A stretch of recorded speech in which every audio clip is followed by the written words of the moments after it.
Sports Nation Section 9 High School Football. I'm Ed Estrada along with Ed Diller.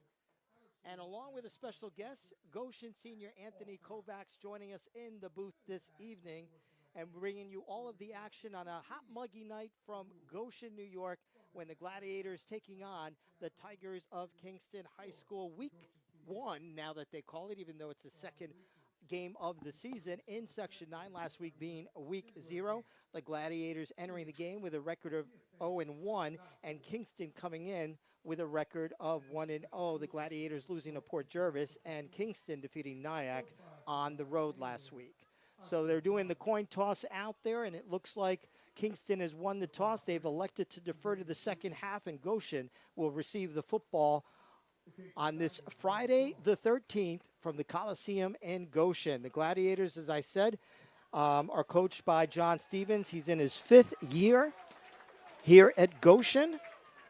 And Kingston is led by head coach Scott Ricketson in his 1st year, although he spent the last 6 years as head coach up at Red Hook. And he's familiar to the Kingston Tigers, was a standout quarterback for Kingston. And we're going to take a brief break here as we have our national anthem here at the Coliseum.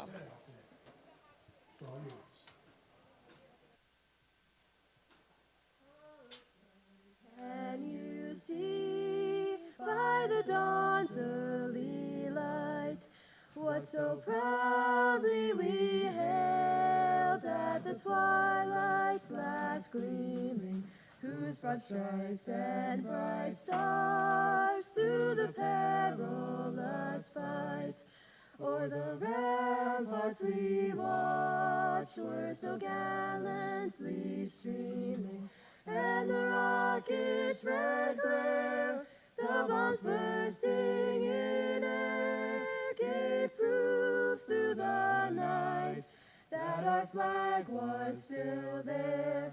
Oh, say does that star-spangled banner yet wave o'er the land of the free and the home of the brave. Wow. Give it up for Colby Bridges, Kiala Sal, Kira Loftus, and Dylan Terwill. What a great rendition of that national anthem.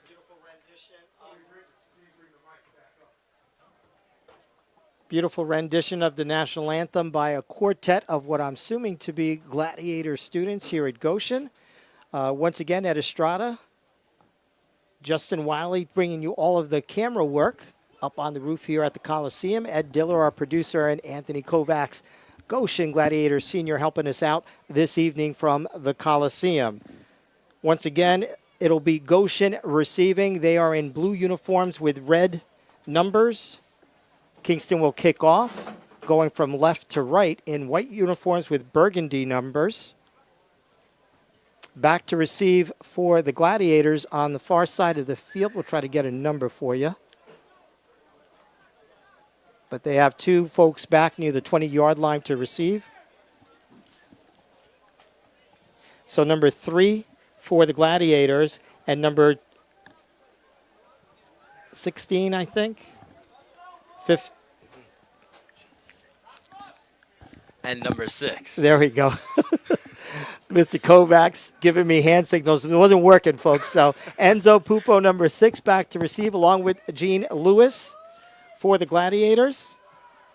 He wasn't sure if he was allowed to talk. You are allowed to talk. Okay. We want to also say a shout-out to Isaac Caetano from KOT 845, one of our fellow live streamers. And we're off and running here at the Coliseum. Ball taken at the 29-yard line. Across the 40, it's a good return and good field position for the Gladiators across the 45. Well, they'll start 1st and 10.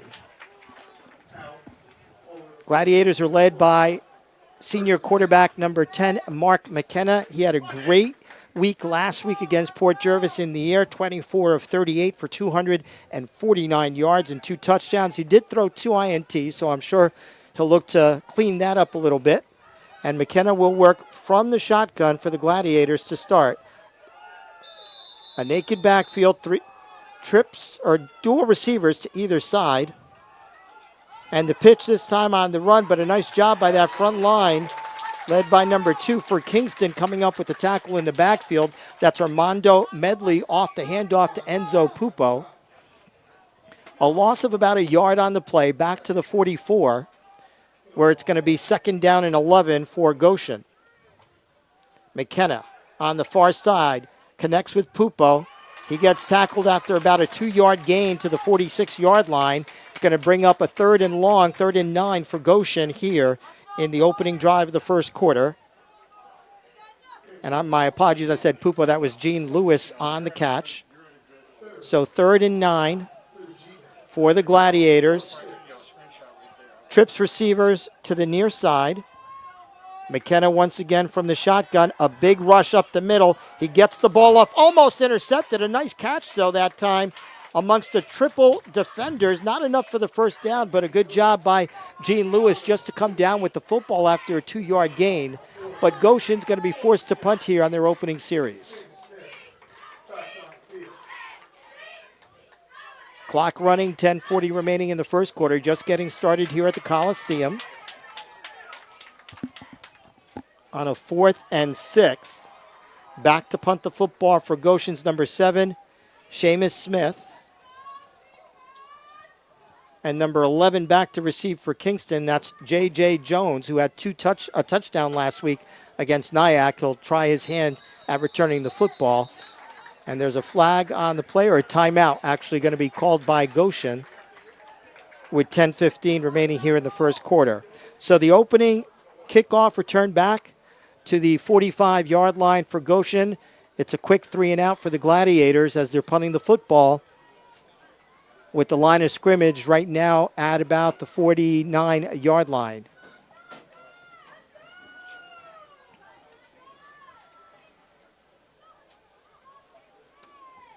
They'll reset the Kingston defensive line. I thought they might have lost yardage on a dead play, but they'll remark it back at the 47-yard line. And as we mentioned, it's a timeout. It's a balmy evening here at the Coliseum. Once again, we'll set the scene for you. 845 Sports Nation and KOT 845. And as I mentioned, Isaac Caetano, our King of the Hills from KOT, we want to wish him congratulations. He's a newborn daddy. He was going to be here this evening, but he's got more important things to take care of, so we want to give a shout out to him. He did pass along a pretty big score here early on the road down in Central Valley. Monroe Woodbury leading Cornwall 12-0 with 8:44 remaining in the first half of that ball game.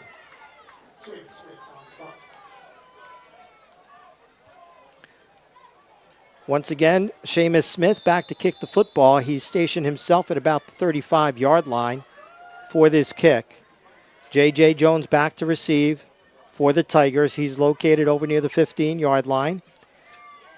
And it's a short kick coming down at about the 25. Takes a favorable Goshen bounce. Jones with the football at the 17. Gets across the 25 before he's finally pushed out of bounds at about the 28 or 29-yard line. We'll see where they mark it. They'll actually give him the 30-yard line, so 13 yards on the return for Jones. And Kingston, coming off their 13-2 win last week, takes over 1st and 10 on their opening series of the night. And for the Tigers, they're led by junior quarterback Jack Purvis, who had a couple of touchdowns last week against Nyack. J.J. Jones had a touchdown from 28 yards out, and Joey McDonald had a touchdown from 99 yards out in the fourth quarter to put that game away down at Nyack. Purvis got to hand it off right up the middle to Jones. A nice job by that defensive line of Goshen.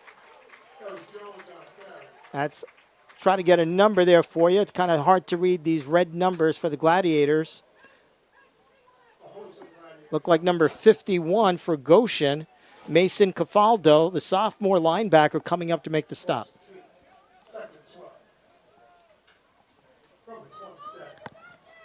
Second down, that's a loss of 3 yards on the play. 2nd and 13 from the 27-yard line for Kingston. Purvis and the offense looks to the sideline for their play call. Up the middle. Once again, it's Jones. Jones trying to get across the 30. They'll mark him back to the original line of scrimmage for a pickup of 3. And just like the Gladiators had on their opening series, it's 3rd and long for Kingston. 3rd and 10 from their own 30-yard line as the clock continues to run. 9 minutes remaining here in the first quarter and no score. One receiver to the top side is Cole Thorpe MacArthur. 2 receivers on the near side. Purvis back to pass. A little screen pass to Jones at the 30, the 35, across the 40. It'll be a first down. A flag comes in, flying in late, and it sounds and looks and smells like a hold.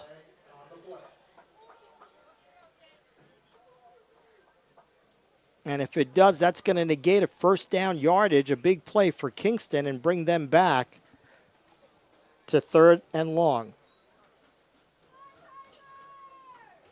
It'll be a spot foul. Now, and an illegal use of hands, so not a hold, but the same result. It negates a long first down gain for Kingston, pushes them back further, and they are marking it as a spot foul from the 35, so the ball's going to get placed at the 25-yard line and bring up 3rd and 15 for Kingston. Both teams feeling each other out here. From the shotgun is Purvis. Maddox Rogers in to block as a running back. Throwing downfield and almost coming down with it is J.J. Jones. He started lined up on the left side, came all the way across the field. He's covered on the play. A nice job by the Gladiators, number 12. That was Jake Giordano. Good bloodline, the Giordanos, when it comes to football, right, Anthony? Oh, 100%. Brother at quarterback. Know he's going to college for that, so a lot of blood of the Giordanos in Goshen. I know them well. I went to school with their dad, Tommy Giordano. Now I'm aging myself. That's okay. In the punt of football now is Kingston's number 14, Darian Wood. Almost blocked on the play. Comes down at about the 15. It hits a Kingston player, or did it hit a Goshen player? See what the call is. And they are going to keep it. And the referees, I think they might overturn this one, because if it hit the Goshen player, the question is, who did it hit? And it did hit one of the Goshen players, and Kingston came down with the recovery, so at midfield. That's an unlucky way to start for Goshen. And John Stevens, the head coach, out on the field. He's complaining because the initial official, I think the official got kind of turned around and didn't know where he was pointing, and pointed towards as if Goshen had recovered, but Kingston did recover, so Jack Purvis and the offense for the Tigers back on the field with favorable field position at midfield, 1st and 10.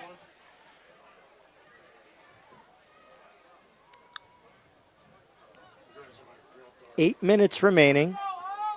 For some reason, the clock is still running, which I'm a little surprised. But 1st and 10. Purvis from the shotgun. Jones on the pitch. It'll go down as a pass across midfield and down near the 46-yard line. So it'll be a 4-yard gain for J.J. Jones. 6 foot, 150-pound senior. Running back, timeout for Goshen. That's their second timeout here in the first quarter. Coach Stevens really laying it into that defense right now. Seems to be unhappy with the play of his defense. We mentioned last week they unfortunately ran into last week's score I think was 61-28 in favor of Port Jervis, but that's not a testament to what Goshen is as much as it was a testament to what Port Jervis is, because Port Jervis has won the section in Class B the last 2 years in a row. They're likely to win again this year, and they have aspirations of making a run in the state title. So Port Jervis, a very strong team coming in. And we'll see, the good thing is the Gladiators put up some points last week. They put up 28 against That Port Jervis team threw the football for 249 yards, so they held their own on the offensive side. It was just the defensive side that's gave Goshen some trouble last week and really gave them some trouble last year as well. We'll see what they can do here. 2nd and 6 from the 46 of Goshen for the Tigers. Rogers in the backfield. That's Jones in motion. The give to the fullback up the middle. A nice job that time by Goshen's number 15, Evan Whedon, on the stop to the 45-yard line. We'll call him the 44. No, they're going to mark it down at the 45, a pickup of a yard. 3rd and 5 for the Tigers.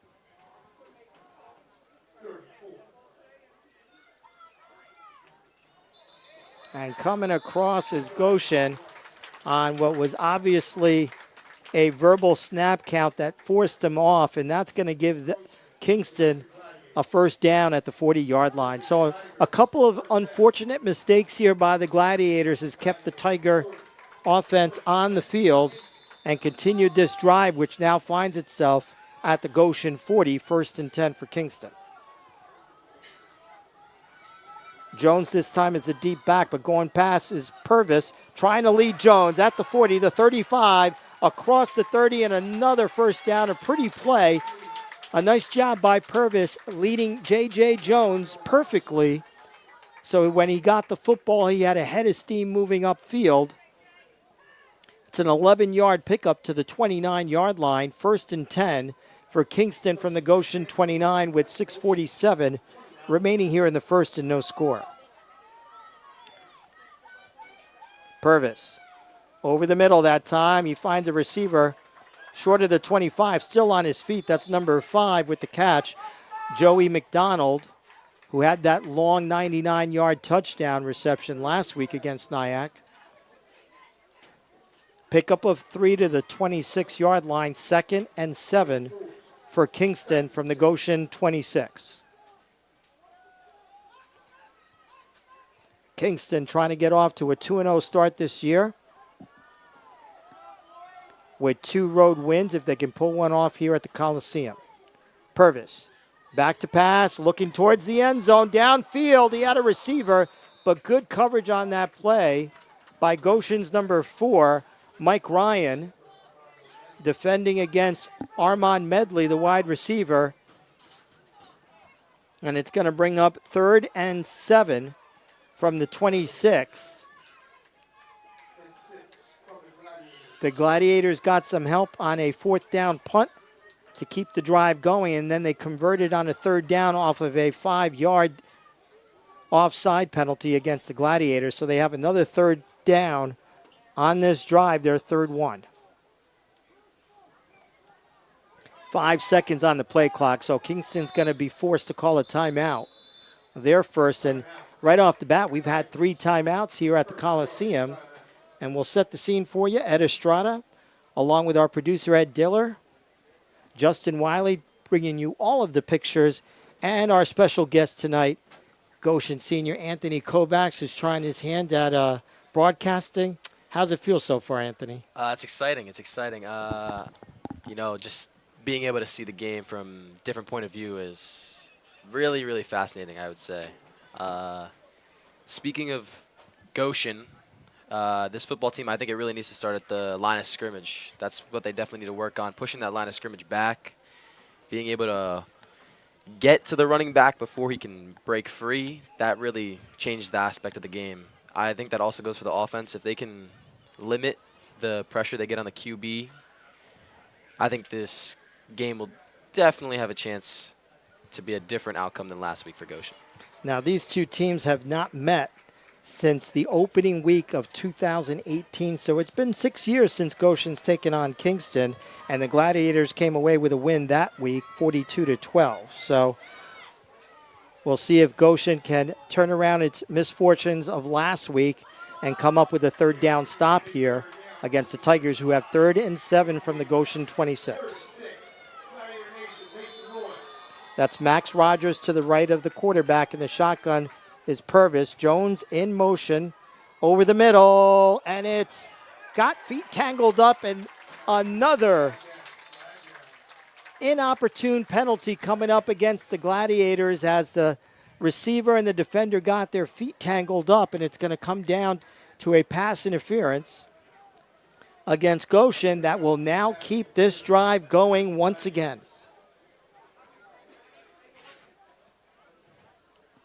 Coach Stevens has got to be thinking, what is finally going to go our way here on this drive? As they mark off the pass interference, that's going to bring the ball inside the 15-yard line to the 13. So it's going to be 1st and 10 for Kingston at the Goshen 13-yard line. As you hear Tiger Nation, who've made the trek about an hour down here to Goshen. Purvis from the shotgun. On the near side, it finds a receiver. That's number 3, Cole Thorpe MacArthur, the junior wide receiver, coming in at 6'1", 155. The ball's marked at the 5-yard line. A pickup of 8 on the play. 2nd down and 2. As they need to get down to the 3-yard line for a 1st down.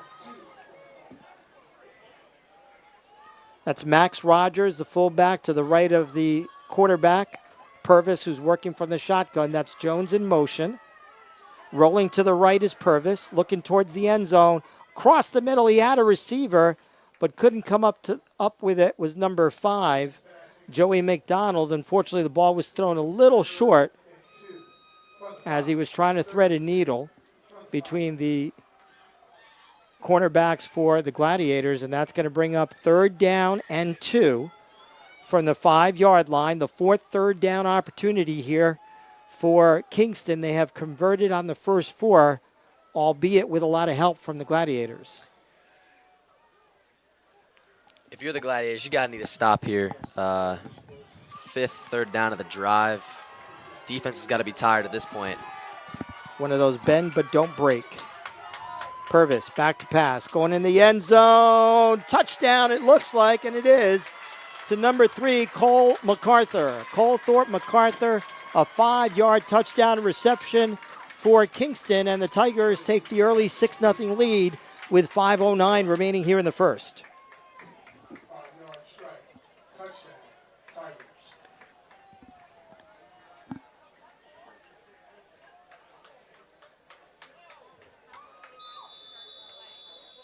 Number 40 in to try the extra point for the Tigers. That's Jose Lemus Martinez. And that one's good. So with 5:09 remaining, Kingston takes a 7-0 lead on really what was a drive that Goshen could have stopped several times. Oh, yeah, definitely. I think mistakes, they happen, but I think teams got to bring it together here. Early in the game, lots to play still. Got to bounce back. I mean, really, the defense held them. They just, a couple of missed opportune penalties, one on pass interference, one offsides, that gave, both on 3rd down, that gave Kingston 1st down and extended the drive. And, of course, the drive was originally extended because of a miscaught punt. Yeah, gotta pay attention on the special teams. Make sure you know where that ball is. Don't let it hit you. So for Goshen on the near side is number 6, getting back to receive, Enzo Pupo. And I think that's Gene Lewis on the far side, number 3.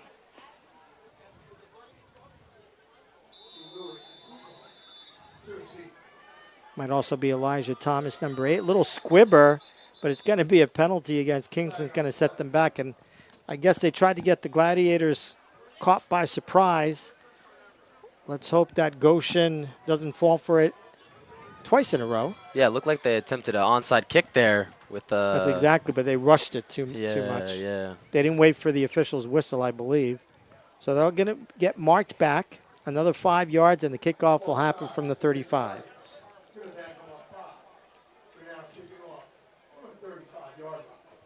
Got a couple of scores here, 14-0 Port Jervis winning their ball game. And actually, I think it's 14-7 now. And Menacing Valley leading their ball game 14-7 at the half. Thank you to Isaac Caetano with the scores. I'm sure in between his baby feeds tonight.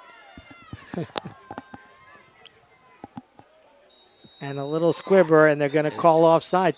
What's happening here is that I think the guy who's faking the kick is putting himself offsides on the kick. Check with the ref. Check with the ref. Make sure you're lined up. I wonder if head coach Scott Rickardson's going to put that one back in the vault and worry about it next week. I think it's better off that way. What do you think, Mr. Diller? Time to give that one up? Definitely the one to put in the back of the book. So we'll try this. They're back there again. We'll try this a third time now. And there's the kick. On the near side goes out of bounds. And, boy, they just handed Goshen some great field position on a couple of really bad penalties. And a kick out of bounds. And then a kick. The kick, never gave the Goshen an opportunity to make a mistake and field the football. You just kicked it straight out of bounds for the most part. Yeah, you got to take advantage of this now. I think this is definitely a swing in momentum if you're looking at Goshen's sideline here. Take that. Second time in a row that they've had good field position. They're going to start at their own 45-yard line, 1st and 10. They went 3 and out on their opening possession. Yeah, you don't want that again. You need this offense flowing. Get in the groove. Give them some short passes to start them going. Open up the field. Create some moments. So far, Goshen in the first quarter between last week and this week has been outscored 41-7. So I think they just want to start games in the second quarter moving forward. From the sheets, it looks like that. McKenna's going to keep the football up the middle. A nice head of steam. That's all McKenna. Mark McKenna, with the extra effort, gets about 4 yards on the play to the 49-yard line. So it's going to be 2nd and 6 for the Gladiators, but their best snap so far this evening.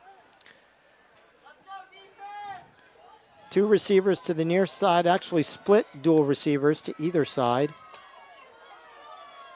McKenna straight back to pass, looking downfield over the middle. Had a receiver, but overthrew the receiver. That was tough because it was defended well by number 5, Joey McDonald, intended for Jake Giordano. A little lower. That ball could have easily been picked. Yep. I think when you're looking back at that route and Jake looks back at films, he's going to want to cut that inside that defender versus taking the outside route. Yeah, or the deep route. Yeah, a little shorter when you're cutting in the middle. 3rd and 6 for the Gladiators, their own 49-yard line.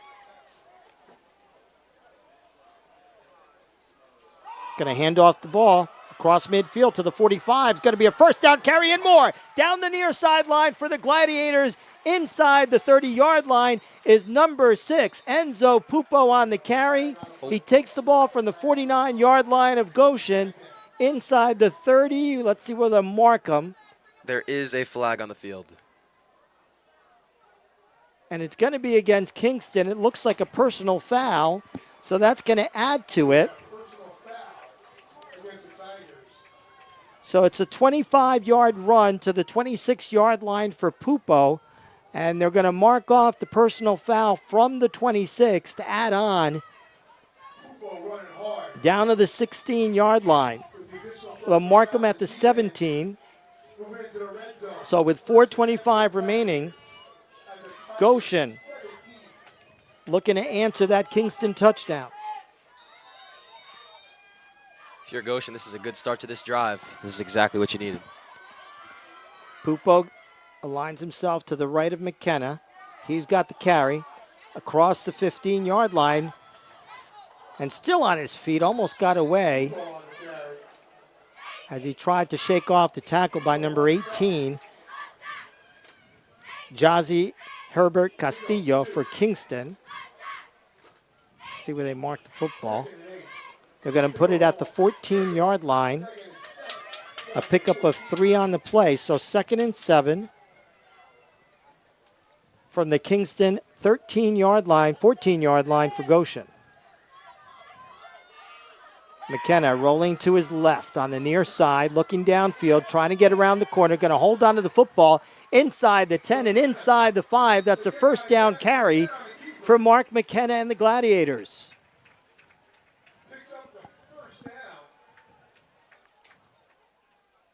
So from the 14-yard line, he gets the football all the way down to the 5. A 9-yard pickup, first and goal for Goshen from the 5-yard line.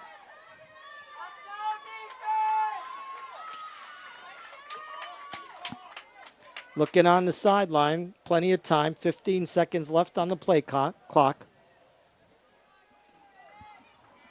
McKenna from the shotgun.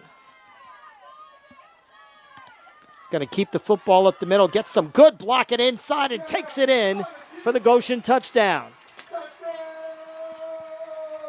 From 5 yards out, you hear public address announcer Gus Lawson in the background calling that touchdown for the Gladiators from 5 yards out for Mark McKenna. 7-6 Kingston with the extra point pending. That's what Goshen's offense needed. Start the game, get some points in the first quarter. Seamus Smith in to try the extra point.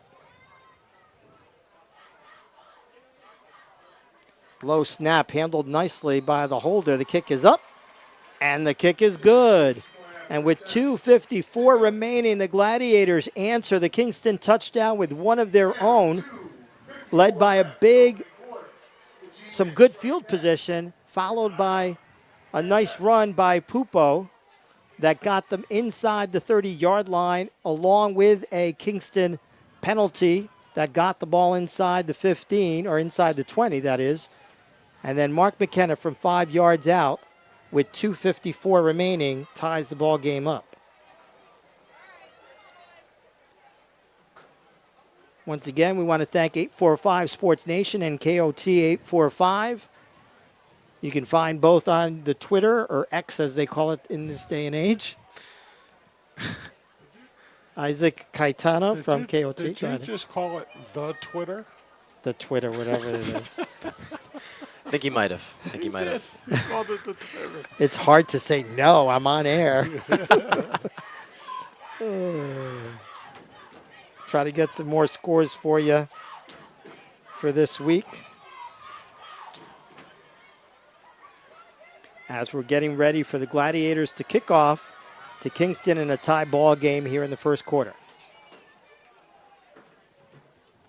Long kick, a beautiful kick inside the 10-yard line, driving him back to the 5, across the 15, the 20, on the 25, still on his feet across the 30, and a late flag might be a face mask. Yeah, multiple flags fly there at the end. Beautiful kick, almost kind of outkicked his own kick coverage team. Yeah. Because by the time they got down there, Kingston was returning the football back all the way to the 32, and that's exactly what it was. It's going to be a face mask, personal foul. That's going to add another 10 yards here.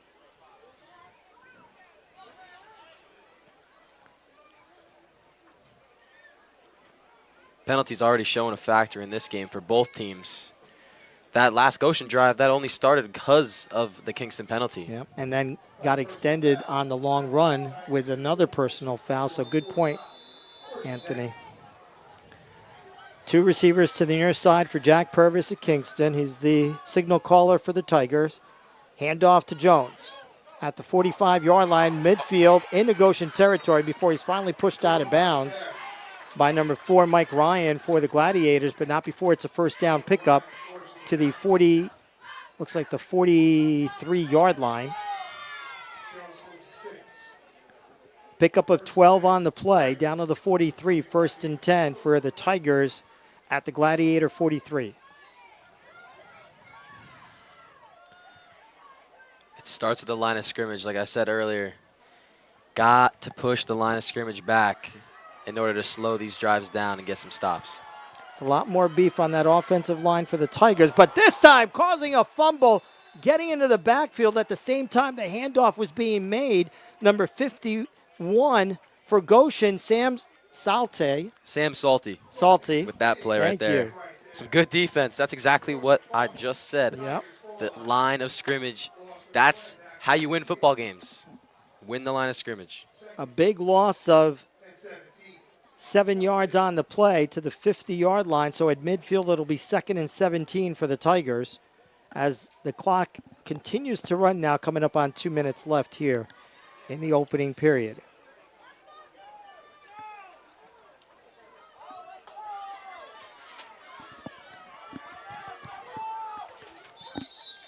Whistle on the play, and with the play clock winding down to 0, Kingston is forced to call their second timeout. We've had 4 timeouts called here in the opening quarter, 3 of them because the play clock was running down. The other one, I think Coach Stevens from Goshen was just really mad at his team. I think you might be right about that one.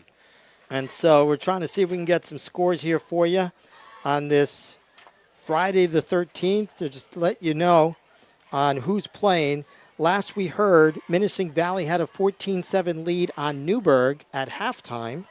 So a little bit of a surprising score there. Port Jervis, let's see who the Red Raiders were playing this week. They're playing Liberty.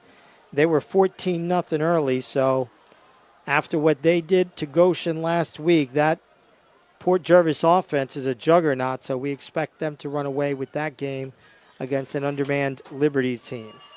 Monroe leading Cornwall 7-0. Actually, it was 12-0 with 8:44 remaining in the second quarter. Back to passes, Purvis rolling to his left. A big hit, just throws it up and it's intercepted. Give the credit to number 23 for the Gladiators, Torin Breheny, who got back in there, almost came up with the sack and forced Purvis to just throw it up to see whoever wanted it, and the Gladiators come down with the interception. And the first turnover of the night goes in favor of the team in blue. 1st and 10 for Goshen from the Kingston 45. Sorry to correct you. I think that might have been number 2, Vishny.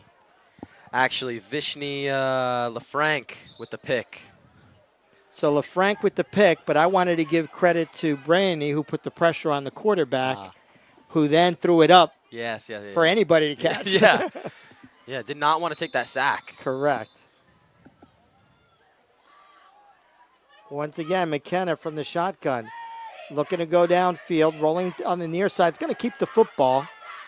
Tackled on the play that time by number 10 for Kingston, Cameron Briggs. Briggs coming up from his linebacker slot to make the stop once McKenna decided he was going to run the football. Does get it back to the line of scrimmage. They're actually going to mark him with a yard loss. So 2nd and 11 from the Kingston 46 for McKenna and the Gladiators.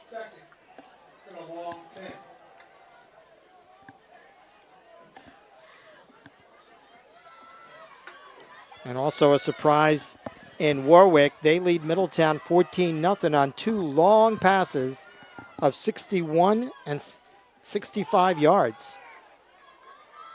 Tripped up on the play after the attempted rush. That's Pupo on the attempted carry. He picked up about 3 yards on the play to the 44-yard line. So 3rd and 8 for the Gladiators. Inside a minute left here in the first quarter in a tie ball game. Mr. Diller, a lot of surprising scores. Newburgh losing, Middletown losing, Cornwall losing. Yeah, we were looking for some good games next week. What we were talking about, on the podcast, and that might change a few things. McKenna over the middle, had a receiver off the hands, wide open, but couldn't come down with the football. Number 17 for the Gladiators on the missed opportunity.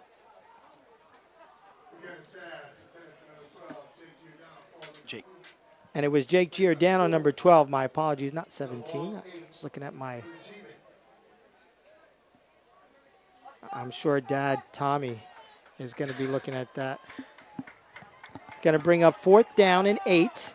And they will go for it here inside Kingston territory. Back to pass. McKenna looking long downfield, intercepted at about the 28-yard line. Coming down with the football is number 7 for the Tigers, Jonathan No, the safety back there, and that kind of serves like a punt. Yep, McKenna just tossed that up. It's 4th down.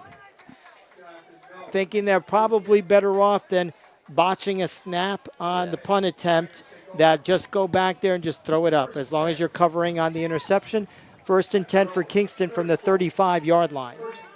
Better than taking a sack. Better than taking a sack. 5 seconds. This will be the last play of the first quarter. Close games always make them exciting games, no matter the mistakes. Over the middle, almost coming down with it off his fingertips, was Joey McDonald, and I lied. That was not the last play. That only took 3 seconds for the incomplete.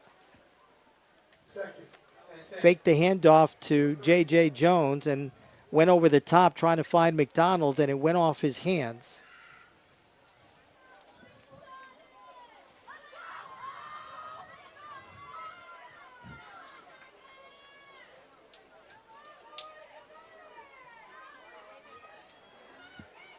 Plenty of time, 10 seconds left on the play clock. Purvis from the shotgun, 2nd and 10. And there's a whistle. We got motion for the Tigers, and this quarter just doesn't want to end. Clearly not. This is just sloppy football. By both teams. Absolutely. That'll mark the Tigers back to the 30-yard line. Going to bring up 2nd and 15. And we'll see if we can get these last 2 seconds done. Jones is in the backfield, lone back for Kingston. Purvis from the shotgun. Rolling towards his left, looking downfield on the near far side. Intended for number 14, Darian Wood. And believe it or not, folks, we've come to the end of the first quarter. All tied up at 7, Kingston and Goshen.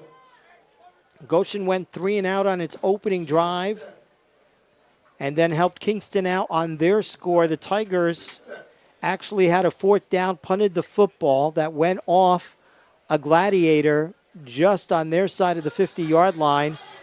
And the Tigers came down with the football at the 50 and then converted on 3 other 3rd downs, 2 of them off the penalties from the Gladiators that extended the drive before they finally came down with the touchdown to make it 7-0.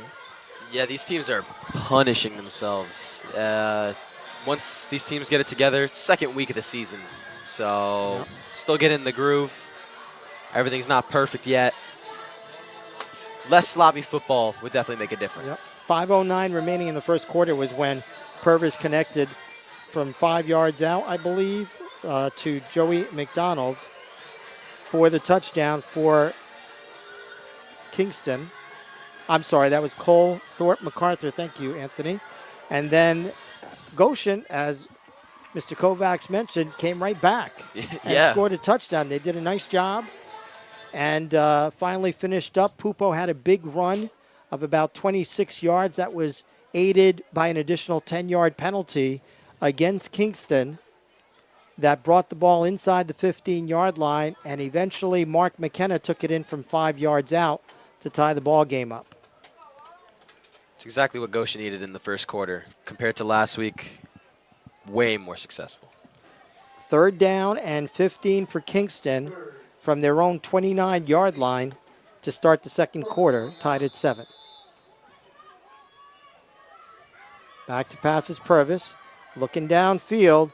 Got a receiver and intercepted near the 41-yard line across midfield, still on his feet. Inside the 40, J.J. Jones tried to take him down, but all the way back into Kingston territory inside the 40. I believe that might have been number 6, Pupo, or was it? Yeah, it was Pupo. Enzo Pupo, the interception right there. Good coverage. Good coverage. And a good run back. He didn't just accept the interception and go down on his knee. He tried to make something out of it and brought it all the way back inside the 40, where the Gladiators will take over 1st and 10 from the Kingston 38-yard line.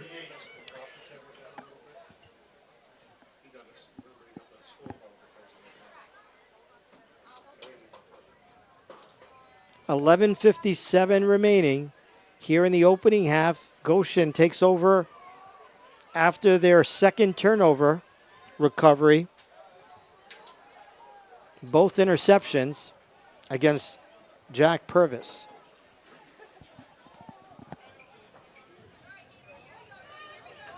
McKenna from the shotgun. In the backfield with him is Liam O'Hara, just to his left. Dual receivers split to either side. Pupo in motion. Back to passes McKenna, trying to find help, but a big rush and a nice job that time. Number 14 coming up strong. Darian Wood from his linebacker spot, the senior, coming in at 6'1", 190 for the Tigers, drops McKenna back down to the 48-yard line. That's a loss of 10 on the play, 2nd and 20 for Goshen.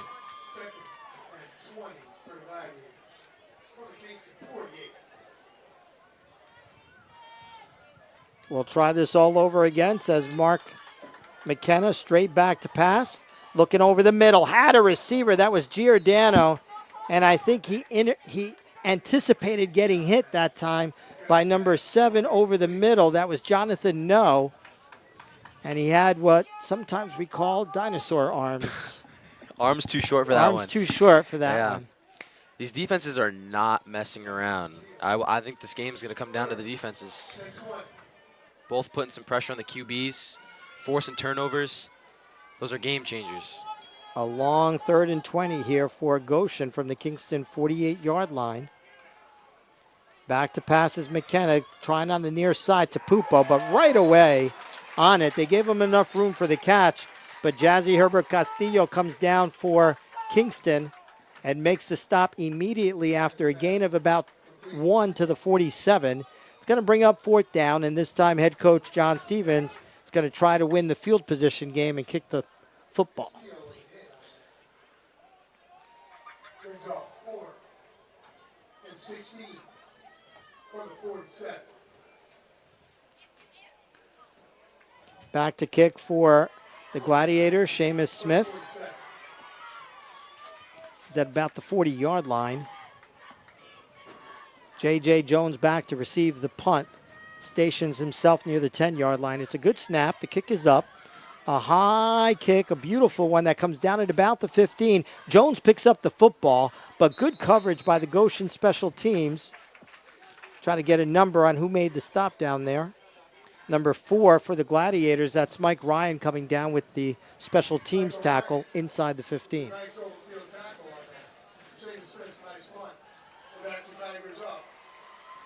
Nice little crowd here at the Coliseum, a beautiful facility. Beautiful night, too. Yeah, here in Middletown, we like to call it Middletown Junior, the field, because it looks very much like Fowler Field. I definitely agree with that. Yeah. It's a beautiful, they did a nice job here at Goshen. So if you ever stop by, come and see a ball game here at the Coliseum. A lot of comfort. As Jack Purvis takes over. 1st and 10, a bad snap going into the end zone. He's going to try to throw it out of the end zone. He finds J.J. Jones at the 10-yard line. What a disaster, turned into a halfway decent 1-yard gain. What a save by Jack Purvis. I thought for sure Purvis would either kick it out of the end zone, fall and take the safety, but he tries to make a play out of it. When you have some of these big playmakers like you do with J.J. Jones, it doesn't hurt. 2nd and 10. Right back to the line of scrimmage. As some folks like to say, a lot to do about nothing on that last play. Purvis straight back to pass. A little screen pass to Jones at the 15, the 20. 1st down for Kingston. Nice job, Purvis to Jones. You've heard that combo most of the night this evening here at the Coliseum, all the way out to the 27-yard line. A pickup of 17 on the play. 1st and 10 for the Tigers. 1st and 10, Kingston. Ball at the 28-yard line. Max Rogers in the backfield with Purvis. He's got the football on the carry. Gets a couple of yards across the 30 to the 31-yard line. A pickup of 3. There is a flag on the play.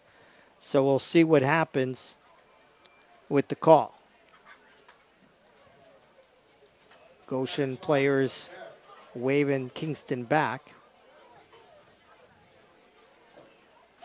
And they're going to ask head coach John Stevens if he wants to take the penalty or if he wants to take the play. I would be stunned if he didn't take the penalty. Looks like a holding. Yep, it's going to be a hold. They'll mark the football all the way down to the 22-yard line. They need to get to the 38, so it's going to be second down, or they'll repeat first down and 16 yards for a first.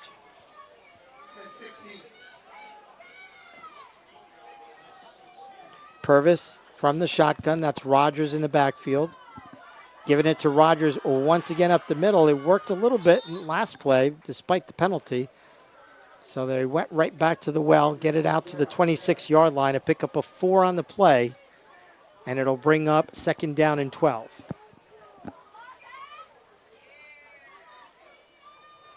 Coming up on 9 minutes remaining here in the first half. We're all tied up. Kingston and Goshen. Tigers in white moving from right to left with burgundy numbers. Goshen in blue with the red numbers moving left to right. Over the middle, off the hands of Jones. And those dinosaur arms have infected both sides. He catches that ball, he is gone. J.J. Jones is fast. But what we call them for those, the younger generation, dinosaur arms are, you have your arms outstretched, you anticipate getting hit, so you bring your arms in for protection, making you short arms, dinosaur arms. And typically you drop the football because of it. Third down and long, 3rd and 12. Rogers now lines himself up to the left of Purvis. Back to pass is Purvis, looking downfield down the far sideline, overthrew his intended receiver, who was well covered on the play, Joey McDonald, and it's going to bring up 4th down and a likely punt for the Tigers. Another long pass for Warwick from 73 yards out has them leading Middletown, the defending Section 9 Class AA champion, 21-0. Ooh. I know Coach Strenfeld can't be happy with his secondary coverage, who are very young. He did mention that last week. Punting from the 10-yard line, low snap, so it's a low kick. Goshen takes it at about the 38-yard line and gets across the 40. Good job on special teams by the Tigers. They'll mark the football at the 47, where it'll be 1st and 10. The Gladiators have had pretty much good field position almost the entire time tonight. 1st and 10 from the 47. Yeah, nothing really to complain about on where the offense is getting the ball, at least in this half. They just got to keep working it down the field, staying in this game. Just don't lose sight of the goal.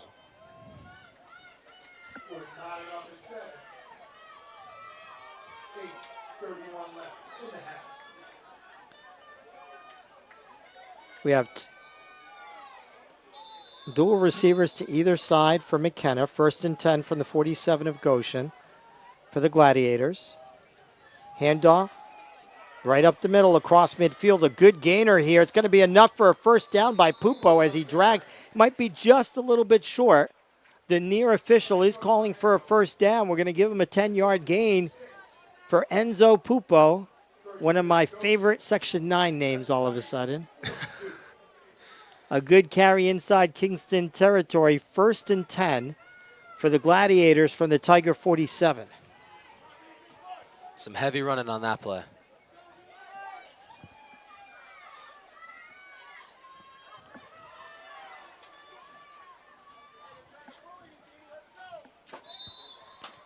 Handoff for the Gladiators. 1st and 10 from the 42. Yeah, my apologies. I said 47. That gets it across the 40 now down to the 36, a pickup of 6 on the play. So all of a sudden, the running game starting to open up here for the Gladiators, as Anthony mentioned earlier, winning the line of scrimmage. Finally. Oh. Going to whistle that one dead, and this will be the 3rd and final timeout. Actually, no. This will be the third and final timeout because both teams have scored 2, but I had already called 2. Kingston on this timeout with 7:21. We'll set the scene for you here at the Coliseum. 7:21 remaining here in the first half. Kingston and Goshen tied at 7. The Gladiators have the ball, 2nd and 4 from the Kingston 36-yard line. It's been an entertaining game. A lot less mistakes here in the second quarter. To give you a couple of scores, Middletown trails Warwick 21-0. Don't have any other updates from what we gave you earlier with Port Jervis winning over Liberty 14-0. Minnesink leading Newburgh 14-7 at the half. And Monroe Woodbury leading Cornwall 12-0 with 8:44 remaining in the second quarter. We'll try to get those scores updated for you as we move along here at the Coliseum. I figured we might have lost 1 or 2 games on our picks. Yeah, it's looking that way. We're going to lose a lot more. Lose them all. And if you're a baseball fan, the New York Mets leading Philadelphia 3-0 in the top of the 5th in a big series for the Metropolitans. Handoff, Pupo on the near side, across the 35-yard line. Nice tackle that time by the Tigers' number 18, Jazzy Herbert Castillo, who's been all over the place on defense. There is a flag on the play, and that's going to come back against the Gladiators, holding, just as I said, that the game was being played a little bit neater here in the second quarter. Yeah. Jinx that it's one. It's going to stay second down.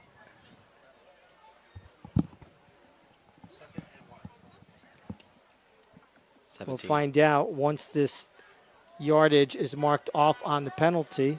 They'll mark the football at the 46. They need to get to the 32, so it'll be 2nd and 18 for Goshen. Handoff right up the middle.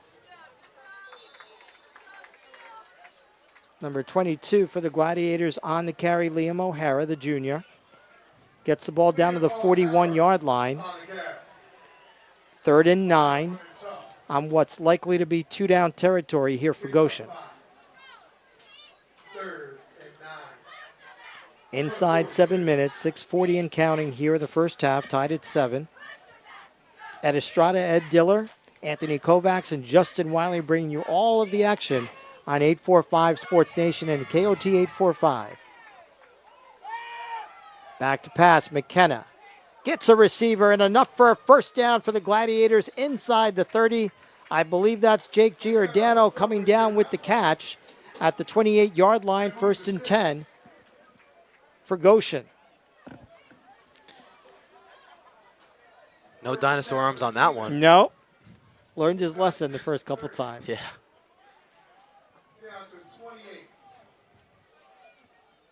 His dad's going to call me now and go, "What are you saying, dinosaur arms for my son?" A nice rush up the middle inside the 20. They'll mark him down at the 25-yard line. That's O'Hara with the carry. And a nice mix of play calling here by the offensive coordinator for the Gladiators. Pick up of 3 on the play, 2nd and 7 from the 25. Yeah, Goshen trying to open up that field, use as much as they can.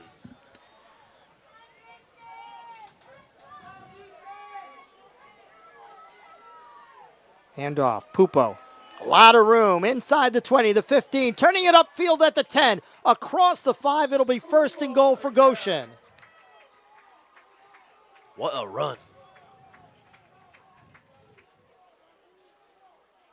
Nice job by Pupo all the way down to the 3-yard line. 1st and goal for the Gladiators as they try to take their first lead of the 2024 football season. Yeah. And imagine how excited that team would be. McKenna this time under. No, it wasn't McKenna. Pushing it across for what looks to be the touchdown. Jake Giordano taking the football. He is a backup quarterback. Yeah. And so he lined up under center and just grabbed the football. And with the help of his offensive line from 3 yards out, he takes in the score. And Goshen, for the first time in this football season, has a lead in the ball game at 13-7 with the extra point pending. That drive is called winning the line of scrimmage. That's why they scored. Kick is up. And the extra point is good by Seamus Smith. And with 5:02 remaining here in the first half, Goshen leads Kingston 14-7.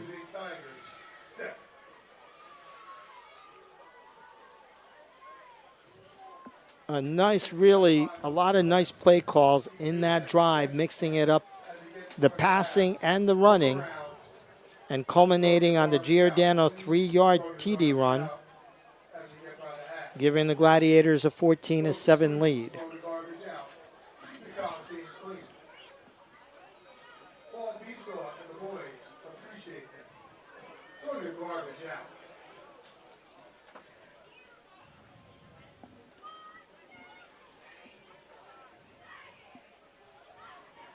So Goshen will kick off here. J.J. Jones on the near side and McDonald on the far side.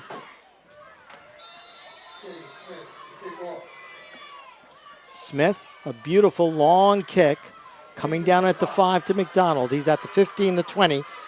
Big head of steam up the middle across the 30-yard line. A good return from the 5-yard line all the way down to what looks to be the 32. We'll see where they mark the football. They'll give him the 33, so a 28-yard return for McDonald has Kingston 1st and 10 from their own 33-yard line, trailing in the ball game for the first time tonight, 14-7, inside of 5 minutes.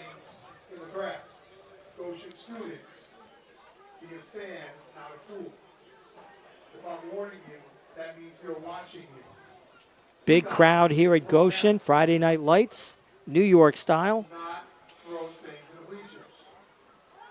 1st and 10 for Kingston from the 33. Dual receivers to either side. Purvis back to pass on the far side. He finds a receiver across the 35-yard line. Coming down with the football is number 3, Armando Medley, for the catch. Nice pickup. And again, I keep making the mistake. It's Cole Thorpe MacArthur. I apologize to the MacArthur family. Pick up a 4 on the play, 2nd and 6.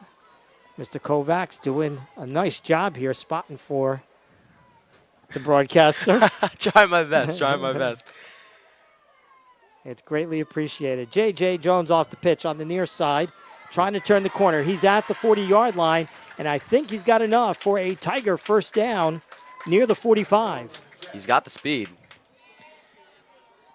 Every time he touches a football, it looks like he's only like 1 block away from really taking it to the house. Seriously, just if he gets that edge, he's gone. 1st and 10 for Kingston from their own 46-yard line. 4:13 remaining in the first half. Trips receiver set up to the far side for the Tigers. They're going to now mark it back to the 44. That far receiver has to move, and that's Joey McDonald. He finally does.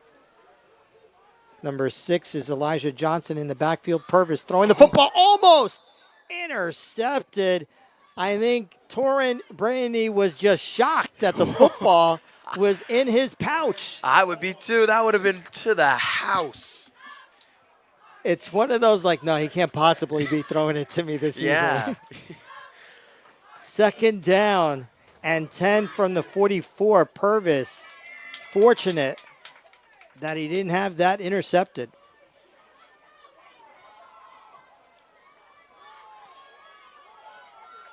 Back to pass, Purvis, downfield, trying to find the receiver, and that's Thorpe MacArthur. Couldn't come down with the football. Stride for stride in coverage for Goshen was Gene Lewis. DBs for Goshen this week have stepped the game up. The coverage is on point, at least as of in the first half. Yeah, the catches that any of the Tigers have had to make, it's because they've made a good catch. It hasn't been because of poor defense, that's for sure. 3rd down and 10 from the 44 for the Tigers. Goshen leading 14-7 with 4:04 remaining here in the first half. Purvis rolling towards his right, looking downfield, comes across the field, and is it intercepted by Lewis? Yes, it is. They're going to talk about it, and they're going to say incomplete. A nice effort by Lewis off of the deflection. Unfortunately, we don't have a replay for you tonight, but Just remember, our view is little 50, farther 60 out. yards away. Yeah. No. It was a good effort by Gene Lewis to try to come down with the football, but nevertheless, good job by the Goshen defense forcing Kingston to punt the football right here. Second time this drive, Jack Purvis getting lucky. Defenders, man, they're flying to the ball today. Back to punt the football, coming in late with 3 seconds left on the play clock and no timeouts. Darian Wood with the punt right down the middle, still on his feet. And finally taken down. A great job by the Tiger special teams. Actually lost yardage on the punt return. There is a flag. And it's going to be a hold against Goshen, so that's going to push the Gladiators further back. So with 3:40, it's going to be interesting here on the play calling for John Stevens, the head coach for the Gladiators. You're kind of stuck deep in your own part of the field, and you don't want a mistake on this side of the field with only 3:40 with some good momentum that you have so far.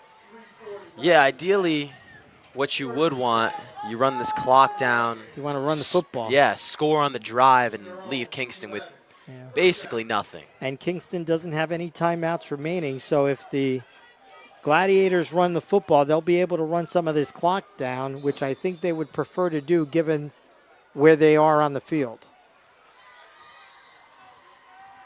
McKenna. Lewis was in motion, but they give up the middle on the handoff. Trying to find some running room that time. A nice job by number 89 for Kingston. Danye Edwards coming up with the stop and minimizing the gain to about a yard or two. Maybe you'll give him 2. 2nd and 8.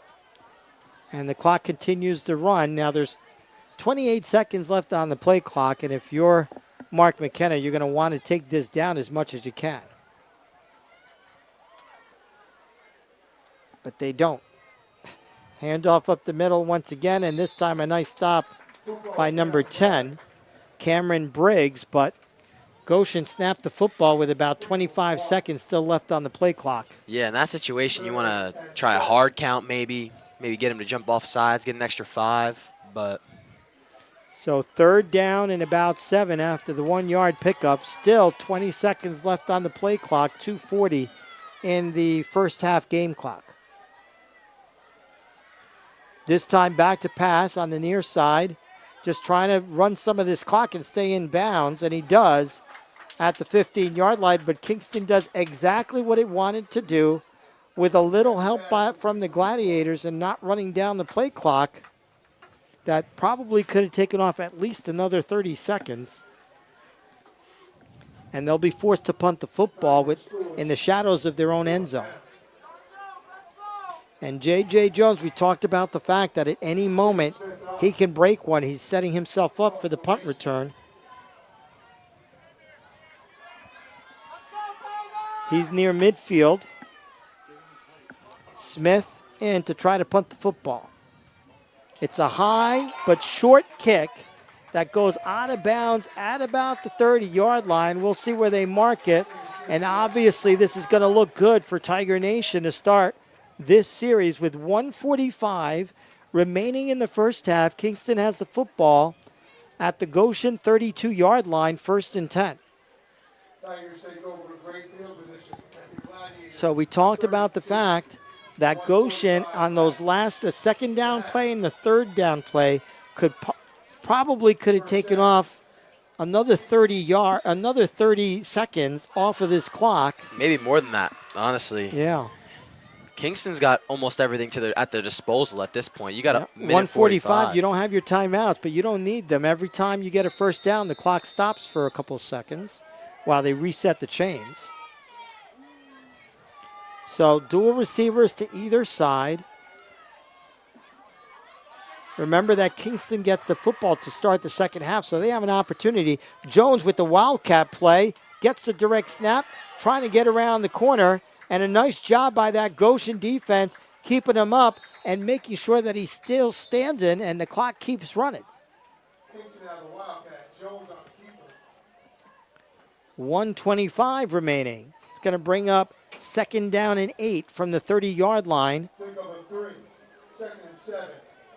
They'll give him an extra yard to the 29, so 2nd and 7 after the 3-yard pickup, and Kingston just taking a whole heck of a lot of time here getting a play called. Purvis back to pass. Over the middle. It's got a receiver inside the 15, inside the 10. The clock will stop momentarily. It's going to be 1st and goal from the 8-yard line for Kingston with 58 seconds remaining. They trail by 7. Longest play of the night for either team right there. From the 29 all the way down to the 8, that's a 21-yard gain for Kingston. Jones in the backfield as the clock starts to run inside 50 seconds. Jones on a very bad handoff exchange. It's going to cost him a lot of time. The linebacker for Goshen, number 51, Salty, coming up with the stop. 35 seconds left, 2nd and goal from the 13. Purvis spikes the football, and now all of a sudden they face 3rd and goal. With 31 seconds, you get tackled in bounds. You don't know if you're going to get that last 4th down play. Oh, no whistle's been blown. There was no whistle on the play. And Goshen, did they come up with the football, and are they going to get a touchdown on this? Is that number 6? They're going to call it a touchdown. I don't know what happened, folks, but obviously when Purvis tried to spike the football, I wonder if it went off his foot and came up as an interception. What are the chances? I'm not sure whether that happened or whether they thought on his opportunity to spike the football, fumbled. But we'll try at halftime to get an explanation of what happened there. But what a turn of events here. Just as Kingston looked like they were about to put it into the end zone and tie this ball game up before half, Goshen comes right back and puts up a touchdown, and it's 20-7. What a swing and turn of events right there. And I wish I could tell you, folks, because as soon as I saw him try to spike the football, I looked up, thinking that was the dead play. Smith's point after is good. And just like that, with 22 seconds left, there is a flag on the PAT. We'll see what happens. But as of right now, it's 21-7 pending the call. Both teams are coming off the field, so my guess is it's against Kingston. Simply dead ball foul. And it looks like that'll be assessed on the kickoff. So Goshen will get the advantage of some extra yardage from where they'll kick the football. But with 22 seconds left, the Gladiators lead it 21-7. And at halftime,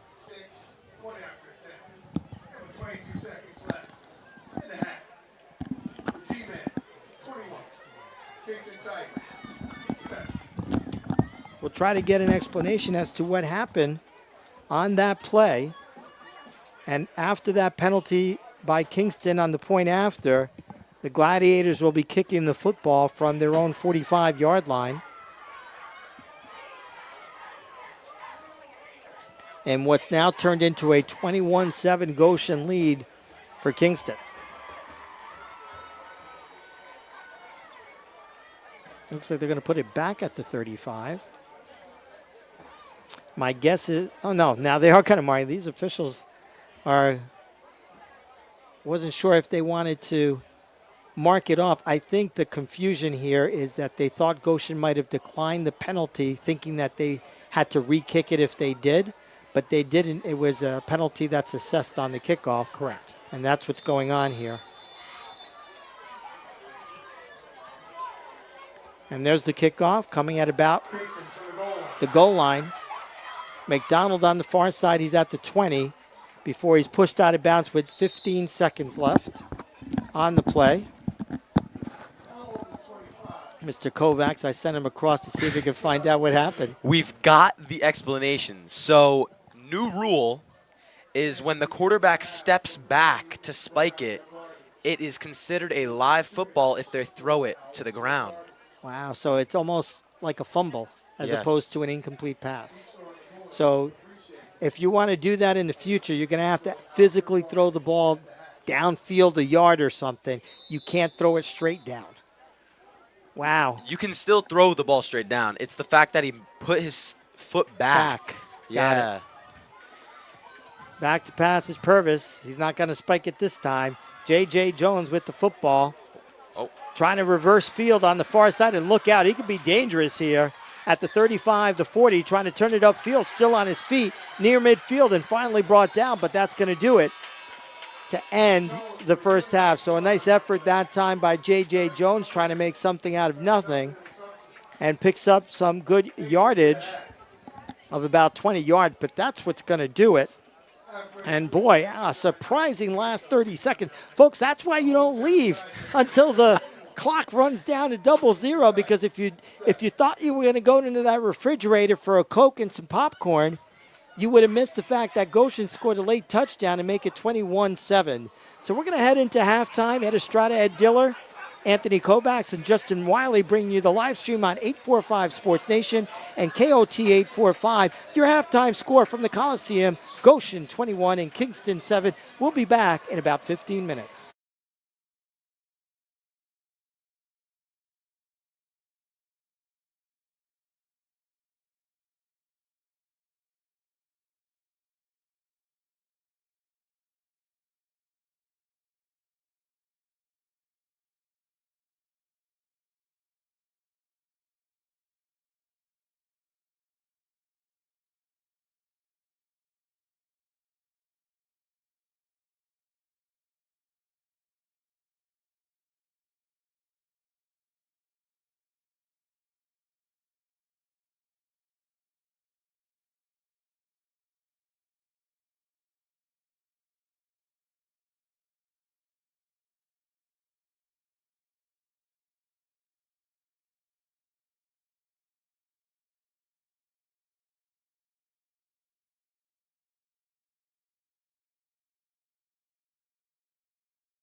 Welcome back, ladies and gentlemen. Friday Night Lights from the Coliseum in Goshen, New York.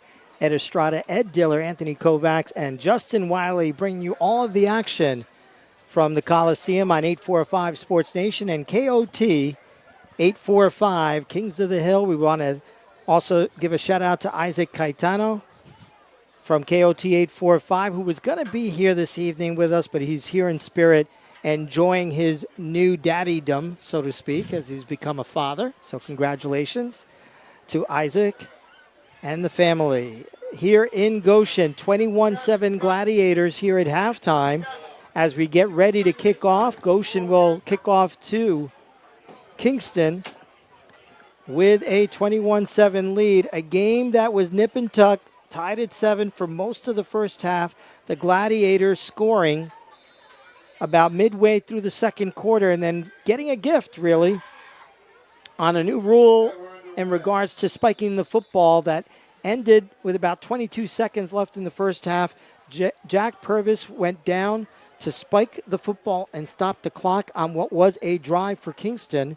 And the new rule is if you take a step back and you spike the football, it's almost treated like a fumble. And it was in this case in Goshen. It's not almost treated. It is. And Goshen picked it up.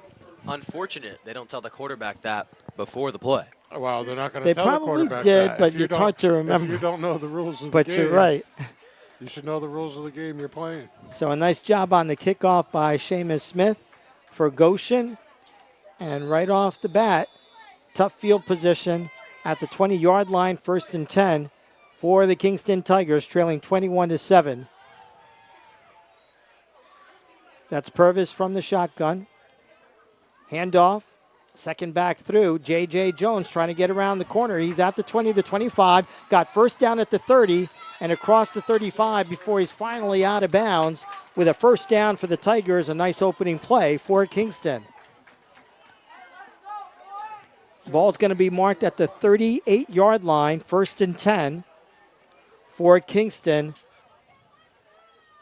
And they were running the football good to start the opening series of the first half, and then kind of went away from that and really tried throwing the football a lot, and it's been up and down for Purvis. Yeah, the DBs of Goshen, they're locking the receivers up.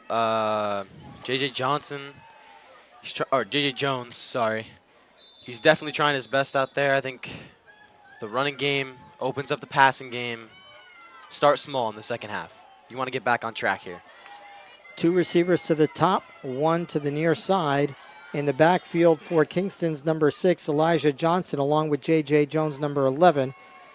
He spreads out to the left. This time, Elijah Jones gets the football, but nothing doing. Nice job by that defensive front, led by number 54 for Goshen, Josue Luna. And Coach Stevens mentioned Luna doing well on defense for the Gladiators, and he came up with a big stop there. A loss of 3 on the play to the 35-yard line. And it's going to be 2nd and 13 for Kingston.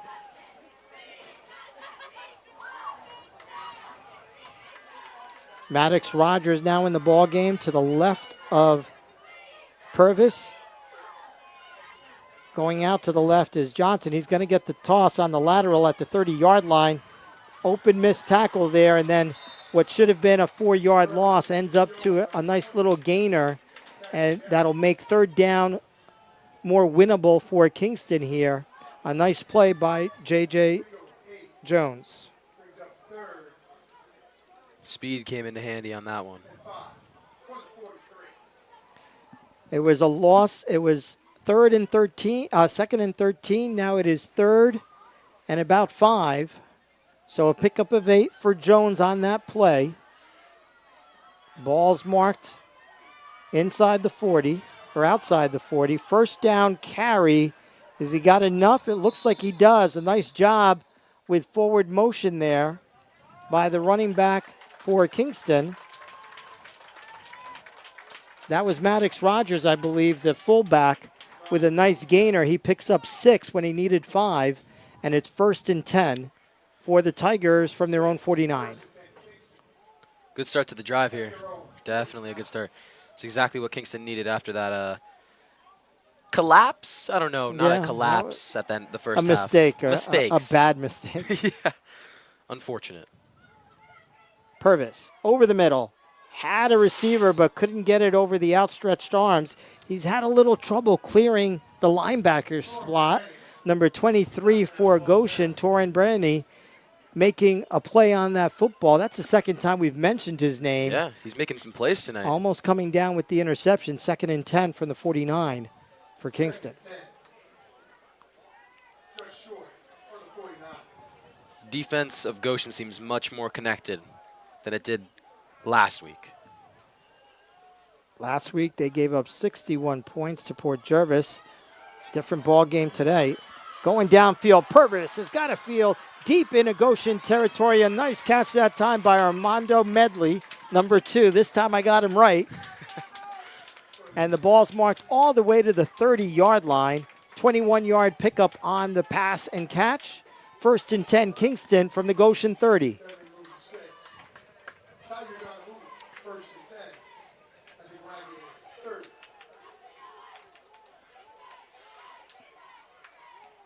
Rogers to the left of Purvis from the shotgun.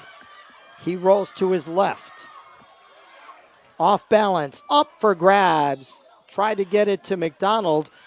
Well defended by Gene Lewis. Not a big fan of rolling your quarterback out to the offhand because you saw he had a lot of pressure from that Goshen defensive line, and he had to turn his body to try to make a strong throw and just didn't have enough on it. Goshen almost came down with another interception. Yeah, you're going one way. You got to switch all your momentum to that other arm, firing across the middle. That's what you teach quarterbacks not to do. You don't want to be rolling out one way and then throwing the ball across the middle of the field. That's how you throw interceptions. Unfortunately, you got to do what the coach tells you to do, that's for sure. Yeah, that is true. Jones goes into the backfield. This time the give to Rogers. Up the middle. A lot of room. He bowls over a couple of Gladiators for the 1st yard pickup. 2nd time on this drive. Maddox Rogers has responded with a 1st down carry for the Tigers. Tough running. 1st and 10, Kingston. Inside the 20 at the 17-yard line. Rogers to the left of Purvis. Purvis trying to find J.J. Jones, and he does near the 15-yard line. Cuts it upfield inside the 10. A little shimmy broke him open. Going to be just short, I believe, of the 1st down. 2nd and 1, pickup of 9. Ball's marked at the 8.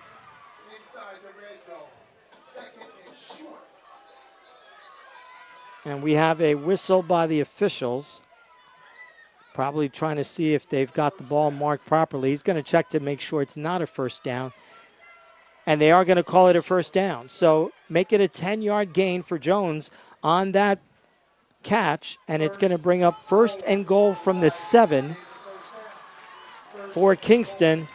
Trying to answer on their opening drive of the second half, trailing by 14. Trying to bring that momentum back. Rogers in the backfield. He's got the football at the 5, into the end zone. Maddox Rogers 7 yards out, and the Tigers respond on their opening drive of the 2nd half.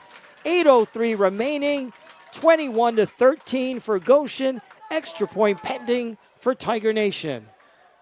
He just bulldozed his way into the end zone. That's 3 carries on that drive where he bowled over right up the middle.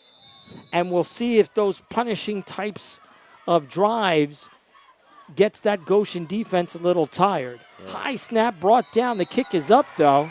A nice job by the holder, and the kick is true. And with 8:03 remaining, it's 21-14. Goshen about to take over its first possession of the second half.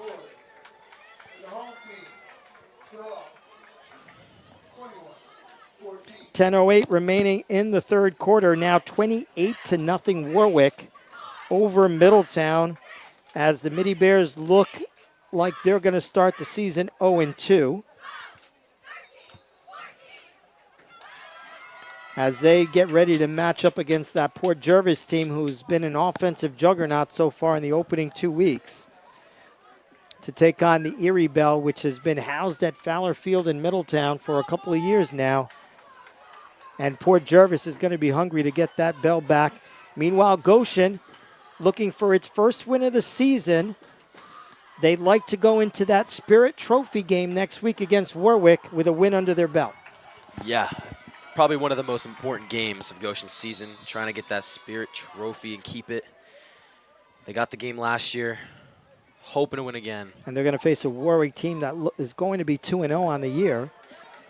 Long kick, headed towards the end zone, and it'll be a touchback. So this will be the worst starting field position on a possession for Goshen all night long. Yeah, you see what that offense can do. First time being backed up as far as they are. Hopefully, the offense can keep momentum, keep that lead. Now, folks, you got to remember that Mr. Kovacs is a senior here at Goshen High School, so for him it's hopefully, but Mr. Estrada has to be even here for both teams. 1st and 10 for Goshen. From their own 20-yard line, they have a 7-point lead. This will be their first possession of the second half. Good ball game. Despite the turnovers and the penalties, that was a clean drive for Kingston to start the second half. Pupo in motion. McKenna back to pass. Along the far side's got a receiver at the 28. That's Giordano. He's across the 35-yard line, and that'll be a first down for Goshen on the opening play. Ball's marked down at the 37-yard line, a pickup of 17 yards on the pass and catch. McKenna to Giordano, 1st and 10 Goshen from their own 37. And you got to like when there's no penalties and turnovers, the clock moves pretty quickly. McKenna back to pass again. On the near side at the 40-yard line, he's got a receiver near the 45-yard line. Eli Greco with the reception. Second down, that a pickup of 8. Second down and 2 from the 45 for Goshen.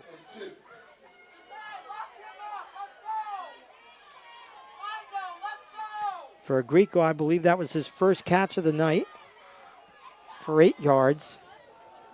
McKenna from the shotgun. Back to pass once again. Looking for the football. Going to take it down and run it. Gets back to the line of scrimmage at the 45. So no gain on the play. Couldn't find a receiver. Nice job by the Kingston secondary. 3rd down and 2.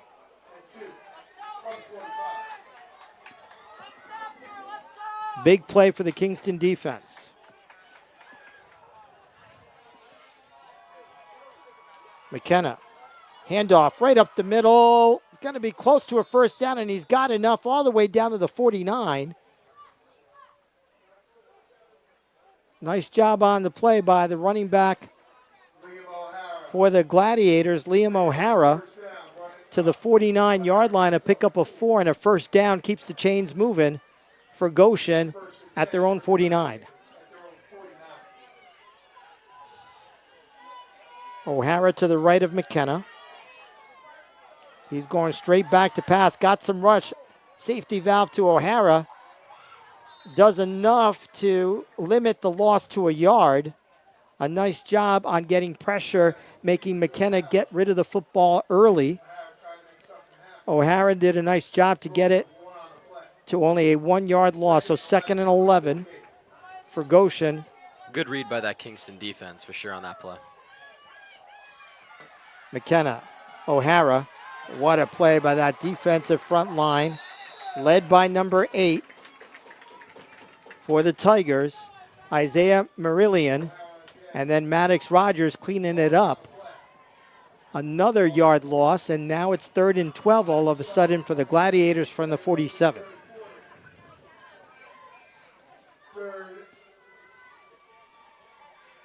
Tiger fans who have made the 1-hour trip here to Goshen Making some noise. McKenna rolling to his right, down the far sideline. Did he get an interception? Nope, they're going to call it incomplete.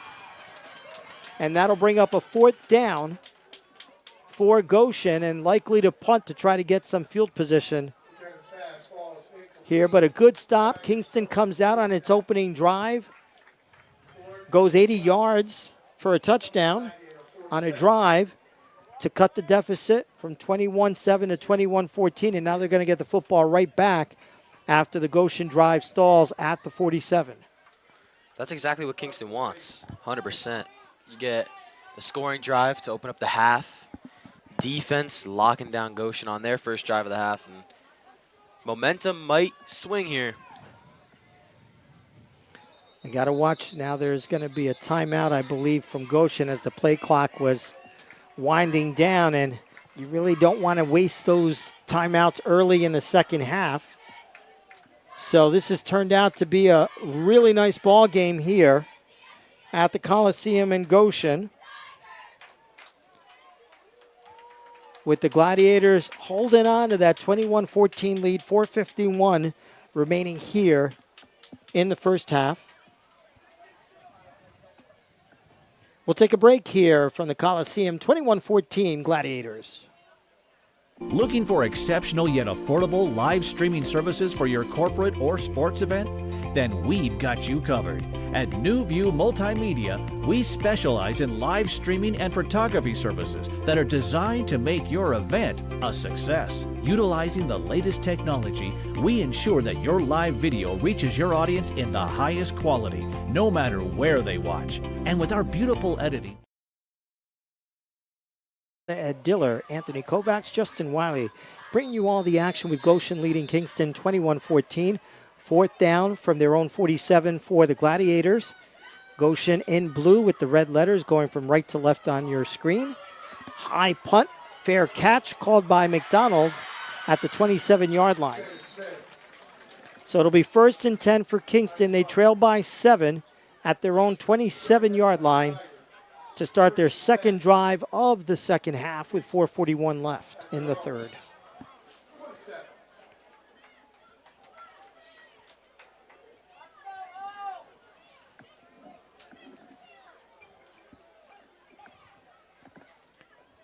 Beautiful night for football here at the Coliseum. It was a little muggy earlier, getting cool now that the sun has set. 1st and 10 for Kingston from their own 27-yard line. Maddox Rogers to the left of Purvis from the shotgun. J.J. Jones in the backfield. He's going to get the handoff going down the far sideline across the 30, the 35, before he's finally brought down just short of the 40. And he might be hurt a little bit, as it looked like he went down awkwardly on one of his knees. And the trainer comes out for Kingston. And we'll take a break here with an injury on the field. 21-14, Gladiators over the Tigers. looking for exceptional yet affordable live streaming services for your corporate or sports event? Then we've got you covered. At New View Multimedia, we specialize in live streaming and photography services that are designed to make your event a success. Utilizing the latest technology, we ensure that your live video reaches your audience in the highest quality, no matter where they watch. And with our beautiful editing and incredibly fast turnaround times, we ensure you can quickly market your product with confidence.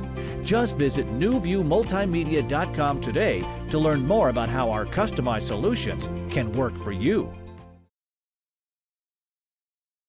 The Coliseum, J.J. Jones goes off the field hobbling, so we're not sure.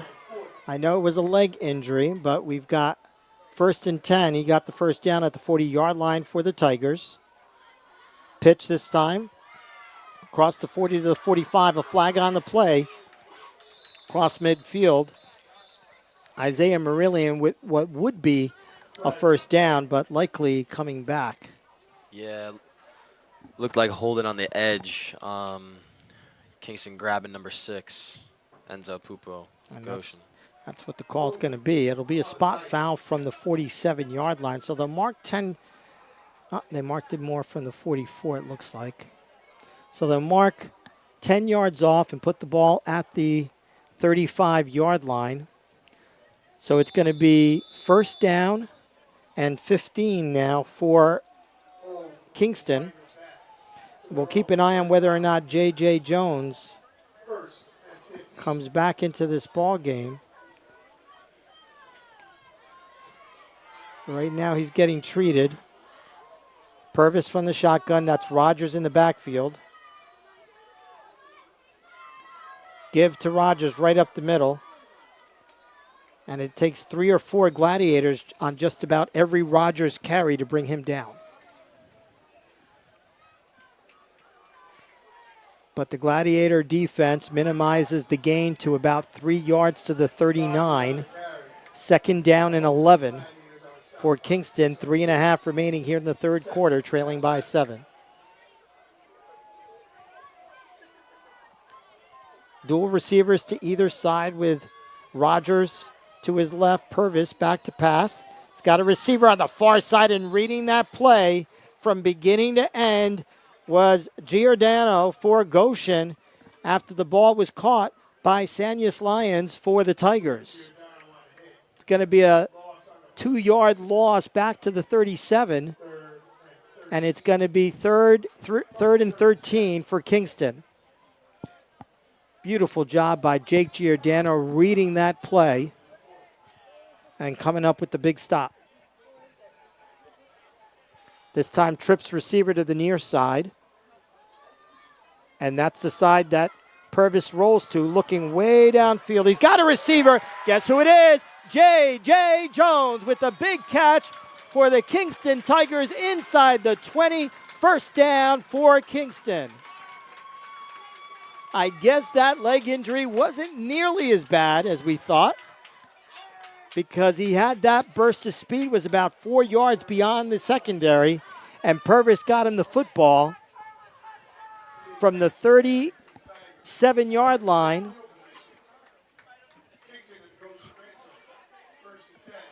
It's about a 45-yard gain on the pass and catch. Jack Purvis to J.J. Jones, and Kingston has a 1st and 10 from the 17. Handoff, Rogers, right up the middle. We talked about Goshen having a good mix of play calling in the second quarter, and we're seeing it here for Kingston in the third quarter. Yeah, being able to mix it up opens up the playbook so much more for the offense.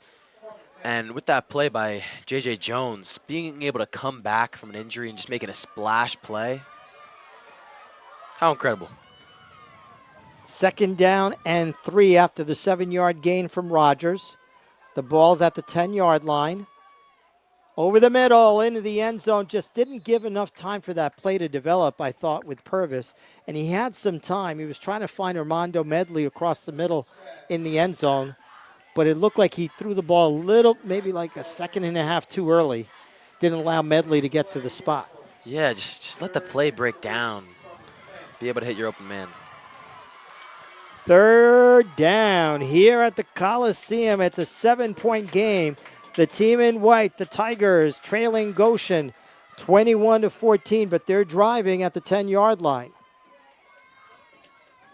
Medley in motion. Purvis just tossing it up to J.J. Jones in the end. No, that's McDonald, and he does not come down with the football.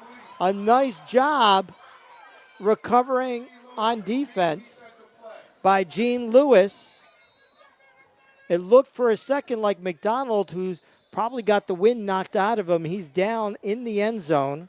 Yeah, he came down really hard on that one. But it looked for a second like he was going to come down with the football, and then Lewis recovered defensively and came down with the stop. Yeah, a lot of effort from both those players on that play. As you take a look at that Tiger offense on the sideline, talking about a play as McDonald is still on his back. It kind of looked like he went down on his back and might have caused the wind to get knocked out. 21-14, Goshen leads Kingston with 1:20 remaining here in the third quarter. It's been pretty much all Tigers here in the second half so far. They were trailing 21-7 coming out of halftime. McDonald comes off, and it looks like he's caught his breath back, but he'll sit this next play out. 4th down, and we have public address announcer Gus Lawson riling up this Goshen crowd and the Tiger fans who made the trek. Now that we have a timeout, and it'll be a Kingston timeout. So we have a timeout to set the scene here at the Coliseum.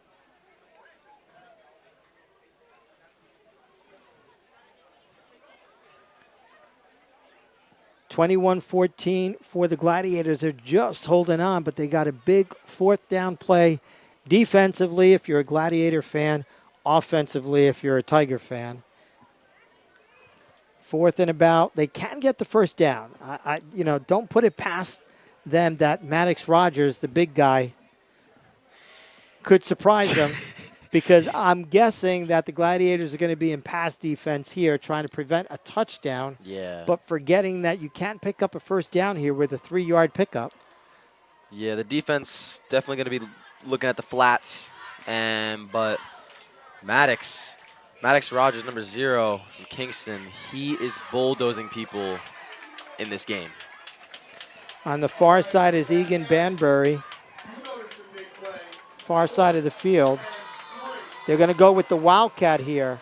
So J.J. Jones going to hold on to the football, looking to throw. Now he's going to keep it, get the first down at the 5-yard line, and walks into the end zone after a little pirouette.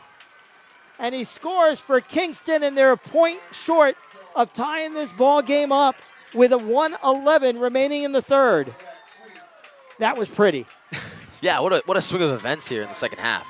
Time of possession has flip-flopped, and Kingston has probably about had 9 minutes of the, 12-minute quarters we have.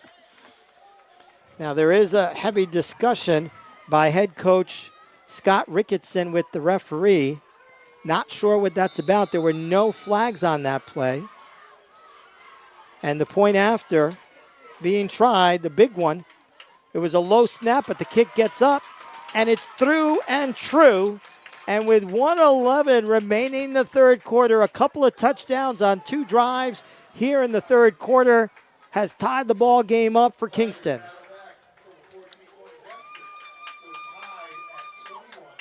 So we'll see how Goshen responds. They've done a nice job tonight of responding to Kingston touchdowns before, and they'll need to do that again if they want to come away with a win this evening.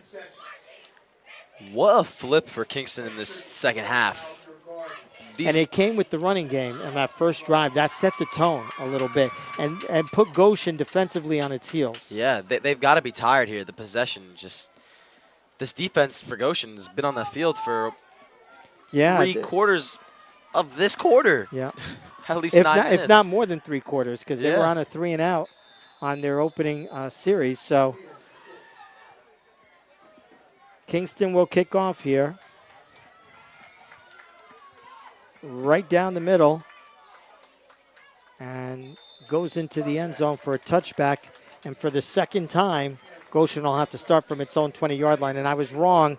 On their first possession, they didn't go 3 and out. They actually took the ball to the almost midfield before they had to punt the ball from the 47. So they did get a couple of first downs on that opening drive, just could not sustain it. But more importantly, defensively, they haven't been able to stop Kingston here in the second half. Yeah, this offense has got to get going.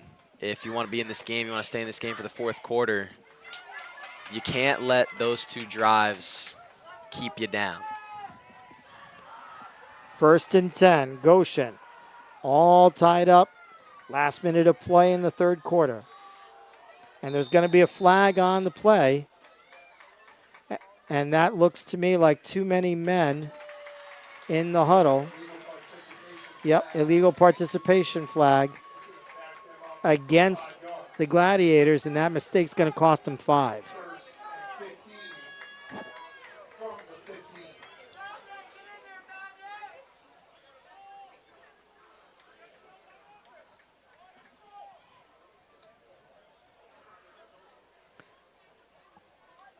So Mark McKenna, the senior quarterback for Goshen. They'll need him to step up. Liam O'Hara to his right. Back to pass. McKenna, big rush by Kingston. McKenna gets it off, almost gets a play, and they're going to get a call of pass interference. It is a good call, and just unfortunate for Kingston that their players really were not looking back towards the quarterback and ran into the receiver. Yeah, it gives Goshen an automatic first down. It's a good sign for the drive right there. First and 15 from the 15 turns into first and 10 from the 30. Big play. We'll see if Goshen takes advantage.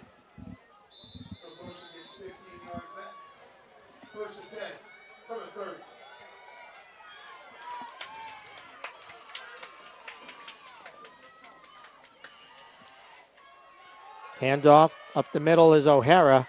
Nothing doing. Number 10, Cameron Briggs, and number 89, Danye Edwards, all over that play. O'Hara gets back to the line of scrimmage, 2nd and 10. 30 seconds left here in the third.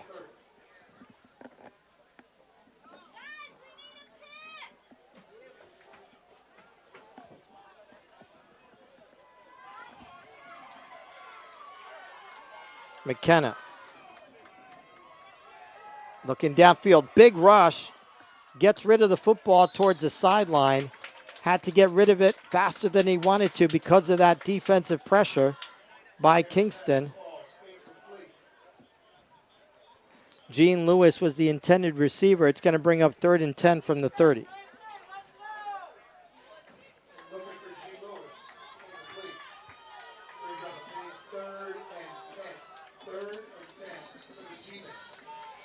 Kingston trying to keep that momentum here, trying to get that stop. We have a timeout here by Goshen. 11 seconds left in the third quarter, tied at 21, 3rd and 10 for the Gladiators from their own 30-yard line. 845 Sports Nation on YouTube, along with KOT 845, Ed Estrada, Ed Diller. Anthony Kovacs, our Goshen High School senior, joining us this evening. And Justin Wiley up on the roof bringing you all of the pictures on Friday Night Lights here in Section 9 football. The Gladiators looking to even up their year at 1-1. Kingston trying to go to 2-0. Next week, Kingston gets to do something they haven't done in 2 years. Do you know what it is, Mr. Diller? They get to play a home game for the first time in 2 years. Dietz Stadium under renovation up at Kingston. The renovations have been completed and they have their new home. That's a great facility up in Kingston. Used to host state semifinals there for many, many years. And they have a new refurbished home that they'll play on next week against Beacon, while Goshen takes on Warwick in their annual Spirit Trophy game. 3rd and 10, back to pass McKenna. Big play for both teams. Rolling towards his left. Looking downfield, a big pressure. Finds a receiver at about the 35-yard line. Going to be well short of the first down. And that'll be the last play of the third quarter here at the Coliseum. And when we open up the fourth quarter, it'll be a punting situation for Goshen in a tie ball game.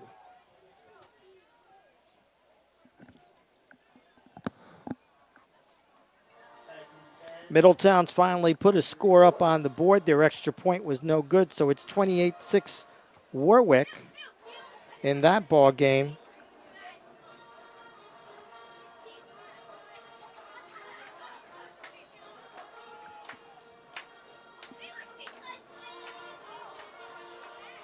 Middletown heads to Fowler Field. They've started the season what looks to be 0-2 with a loss at Baldwinsville up in central New York.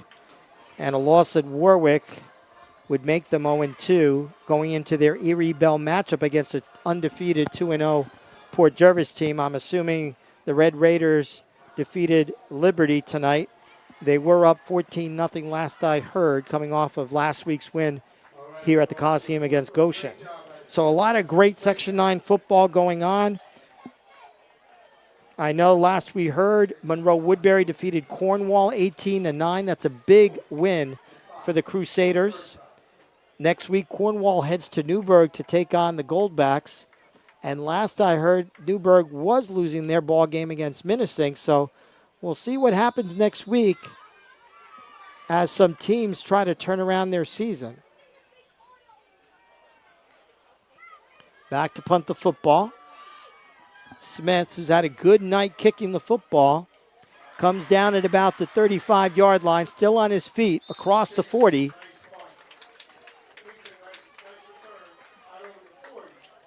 And it'll be 1st and 10. J.J. Jones on the return. 1st and 10 for Kingston from their own 42-yard line to start the fourth quarter. What do you think about your first broadcast experience, Anthony? It's so hard to describe. Personally, I've waited for this. I'm so excited. I don't know. The feeling is great. I've had a great time so far. Mr. Diller and I think you're a keeper, so, you might be able to come back again.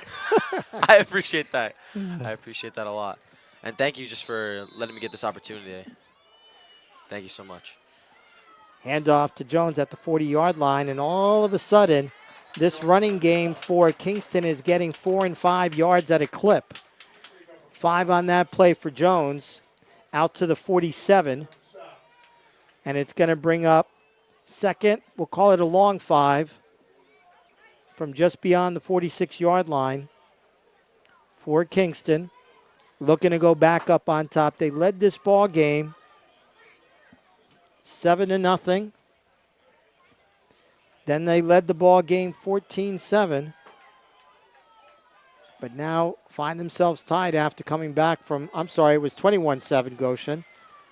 So their only lead was at 7-0. Purvis on the far sideline at the 50. Oh. A give and go. That's a fumble on the pitch back. Did Goshen pick up the football?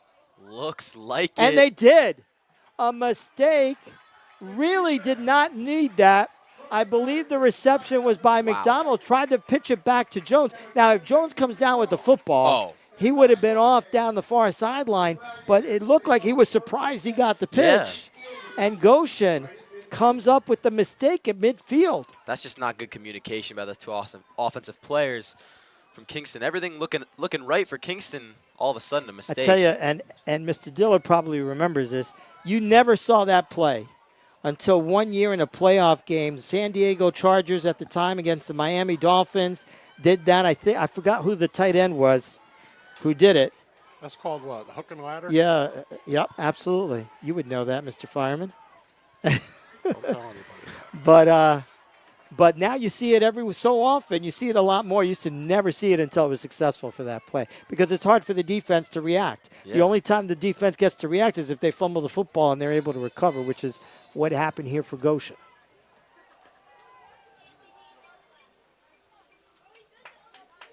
McKenna, they're going to blow that whistle down. Motion against Goshen, and that's going to cost them 5 yards. So you don't want to start giving these yards back after you just got served a gift. It's going to be 1st and 15.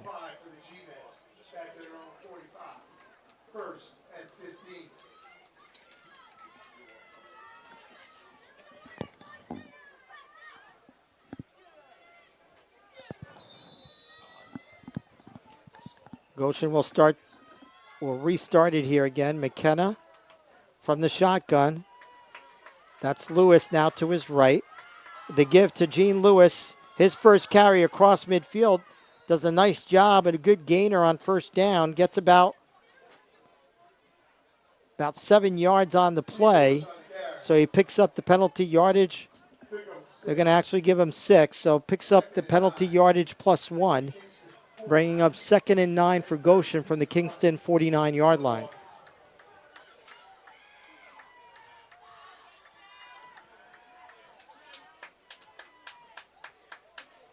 McKenna straight back to pass. Looking downfield.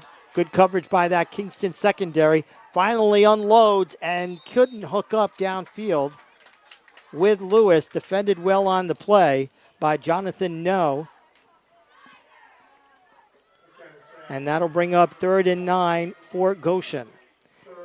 If they do not convert here, going to bring up an interesting call for head coach John Stevens on whether he goes for it inside Kingston territory or tries to win the field position game with 10 minutes left. Second half, Kingston defense looking a whole lot different compared to the first. Stepping it up.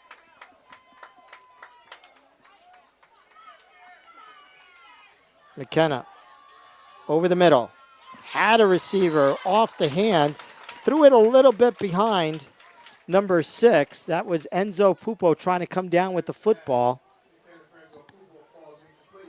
Tough catch to have to turn around when you're coming back in the opposite direction. And head coach Stevens has made his decision. He's going to play this field position game. I kind of agree with him here. Try to pin him down in their own territory. Or even come up with a mistake, maybe an interception or a fumble. They just got to make sure that they get this special teams covered, this punt, because J.J. Jones can return it to the house. Smith. Big kick. Comes down at about the 18. And then Jones picks it up. A nice shoestring tackle that time by number 4, Michael Ryan. Minimizing any chance of a long return for Kingston. And this is going to go down to this 9:53 remaining, tied at 21. The Goshen defense facing the Kingston offense, which has put up 2 scores here in the second half. Yeah, 14 unanswered points. Defense has got to be tired for Goshen. Been on the field much more than their offense. Kingston's got to use that to their advantage here.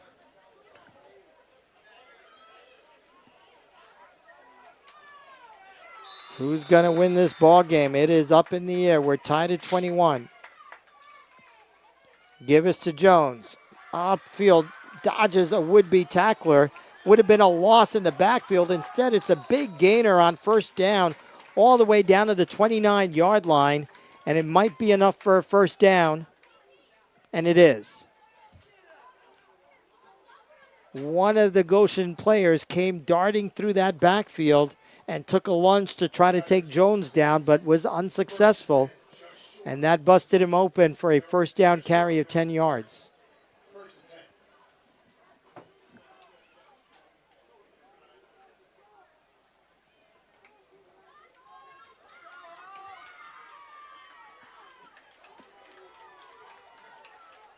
First and 10, just short of the 30 for Kingston. That's Maddox Rogers to the left of the quarterback. No, it's a Wildcat now. So that's J.J. Jones, number 11, in the Wildcat formation. Fumbled on the high snap. And Maddox, thankfully, if you're a Tiger fan, comes down with the football to give them another opportunity. But the sloppy play now brings up a second down from the 26-yard line. Second and about 14 on the play. Double running back combo in the backfield there. The Wildcat looked like he was going to hand off to Maddox Rogers there. Not a clean snap. Some baseball updates for you. Top of the 9th in Philadelphia. The Mets lead the Phillies 10-0. And at Yankee Stadium against the Red Sox, Boston leads New York 4-0 in the bottom of the 7th. Give to Rogers. Up the middle at the 30. Rogers on his feet at the 35. Every Goshen Gladiator tries to take him down, but could not until he gets a first down gain, 14 yards. Maddox Rogers, we've seen it the entire second half. We talked about the possibility that Goshen defense might be getting a little tired. Yeah, and the double running back combo again. They said, let's just go try it again. Who cares if we fumble? Bulldozing over opponents. We keep talking about J.J. Jones. Boy, what a good option. Yeah. The big, heavy fullback and the speedster, and that's working here in the second half for Kingston. Perfect tandem. Wildcat formation. J.J. Jones, 45, the 50, down the near sideline. He goes out of bounds at about the 41. And there is a flag on the play. Holding is going to bring it right back. A big gainer of about 20 yards by J.J. Jones out of the Wildcat formation. All for naught. Comes back with a hold. It'll be a spot foul from the 41. It'll bring the football back to the 31-yard line. And it's going to make it first down and 19 for Kingston. Just crushing when you have those mistakes after your player makes a play. But you also never know if that hold was the one that kind of bust them open. Yeah, it's both these offenses really. Both like have explosive plays, just the flags, really. Still in the Wildcat, they've decided just to put the hands of their playmaker, Jones, and now there's a flag on the play. It's going to be motion, and the mistakes just keep mounting up for the Tigers on this drive. It's going to set him back another 5 yards, second down and 24.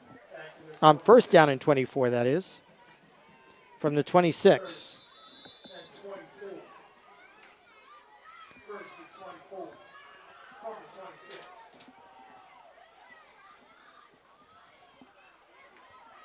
We'll see what the 1st and 26 playbook looks like for Kingston. From the Wildcat, Jones going to keep it. Trying to get to the outside. A nice job by that Goshen defense, recognizing that when he's in that formation, almost all the time they're going to just run the football. Gladiators felt that they recovered a fumble, but it looks like Jones was down, and they're going to have to find a different person to run that Wildcat because J.J. Jones is down on the turf.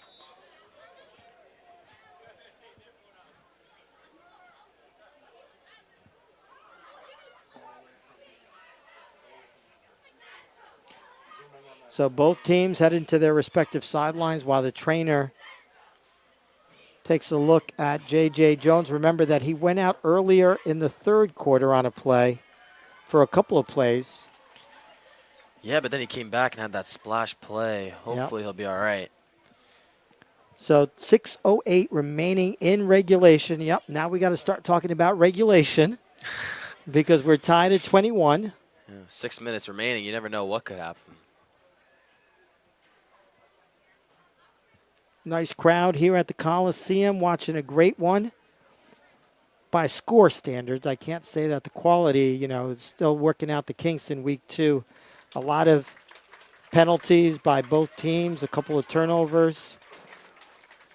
Yeah, not the cleanest from these teams, but early in the season, they can definitely clean it up. A lot to work on going forward. Some nice playmakers on both teams. This is a Goshen team that did put up 28 points against that Port Jervis defense last week. They had over 200 yards of passing. So they are more than capable on the offensive side. The defense is what you really didn't know what you were going to get out of the Gladiators, and so far today it's been on the positive side. Second and 19 from the 26. So 2nd and 26. 2nd and 19 from the 26. Yep, my apologies. Need to get to the 40 for a first down. Back to pass is Purvis on the far side.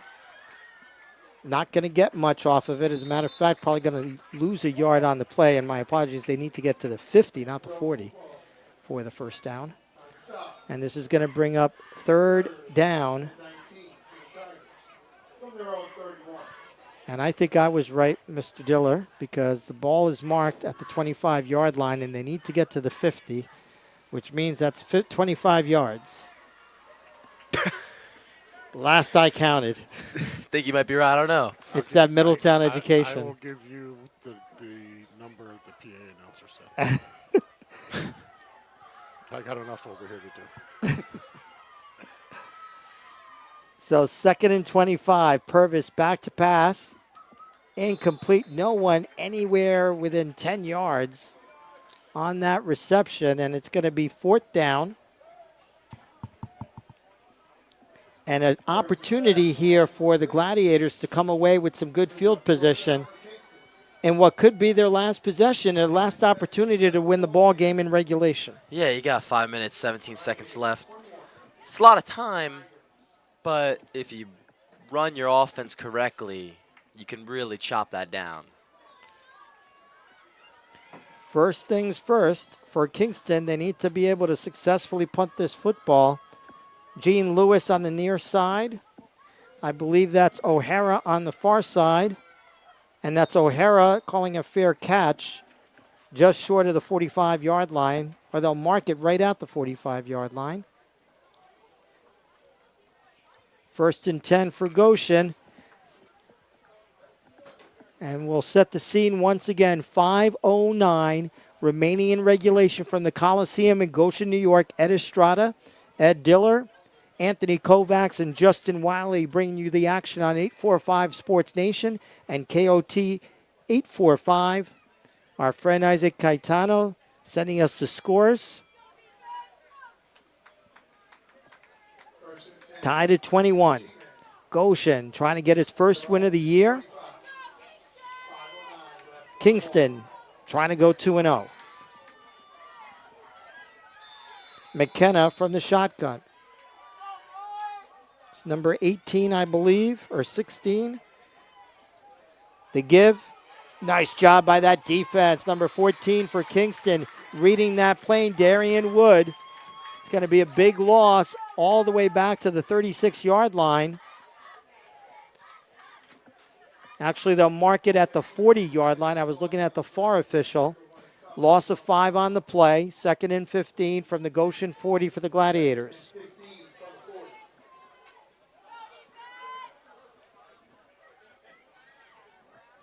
Give to Giordano. Nice job again. That front line for that defensive front for Kingston is getting all of the pressure. Danya Edwards with the stop. Another yard loss. Kingston defense just playing these two plays back-to-back perfectly. They're reading them right, making the tackles. This is exactly what you need from a defense in this position. 3rd down and 16 for Goshen. Back to pass. McKenna looking downfield. Lewis with a catch. Lewis at the 10. Lewis inside the 5. What a catch. Outstretched arm. Perfect pass and catch. That sparks the Goshen crowd here at the Coliseum. 1st and goal for the Gladiators. What a route. What a throw in the breadbasket. From the 34 all the way down to the 3-yard line. 1st and goal from the 3 for Goshen as they rush up to the line.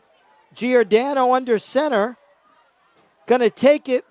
The old Philadelphia Eagle bum rush. He gets down to about the 1-yard line. They might try the same play once again. 3:33. The clock keeps on running. Plenty of time on that play clock, and Coach Stevens telling his team, take some time off.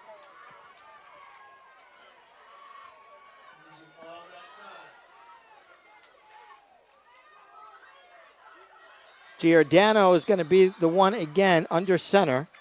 Kingston's going to call timeout to save some of this clock. 3:08 remaining.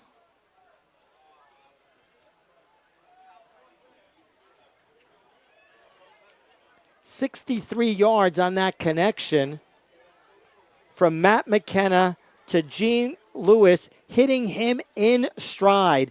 And you can almost see that the secondary for Kingston's kind of said to themselves, he can't throw this far. And you know what? He threw that far, caught Lewis in stride down the near sideline. And a saving tackle there at the very end by Kingston stopped Lewis at the 3. And the 1st and goal play from Jake Giordano under center. Just trying to ride his offensive line, gets him down to the 1. And we're ready now for a 2nd down and goal. Once again, Giordano under center. Same formation. Same play. Does he get across? Touchdown, Goshen!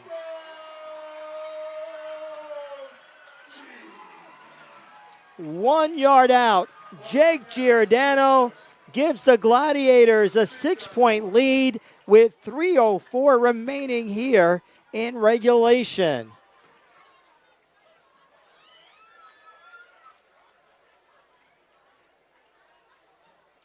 All night long, we've been talking about the possibility of that high strike opportunity on J.J. Jones and the Kingston side of the field, but instead, we get it from Gene Lewis on the Goshen side of the field. The kick is no good, and we'll see if that comes back to be a problem for the Gladiators. Kingston with 14 unanswered points.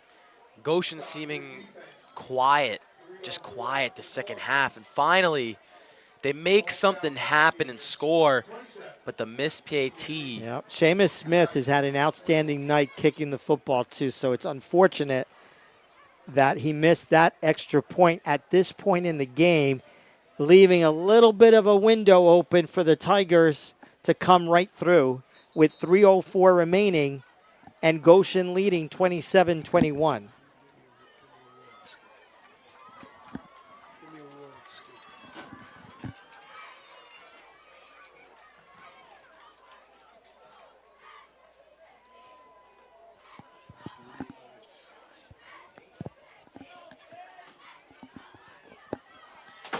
Goshen about to kick off, up by 6. They just took the lead here with 3 minutes left.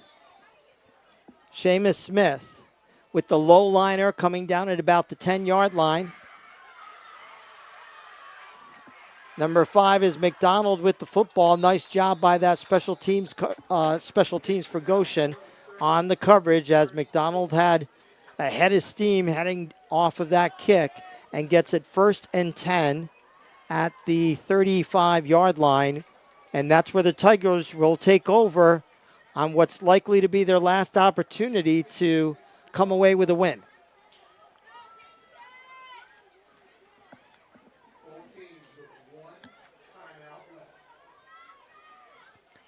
They'll mark it at the 34. 1st and 10 for Kingston. Purvis from the shotgun. Maddox Rogers is to his left.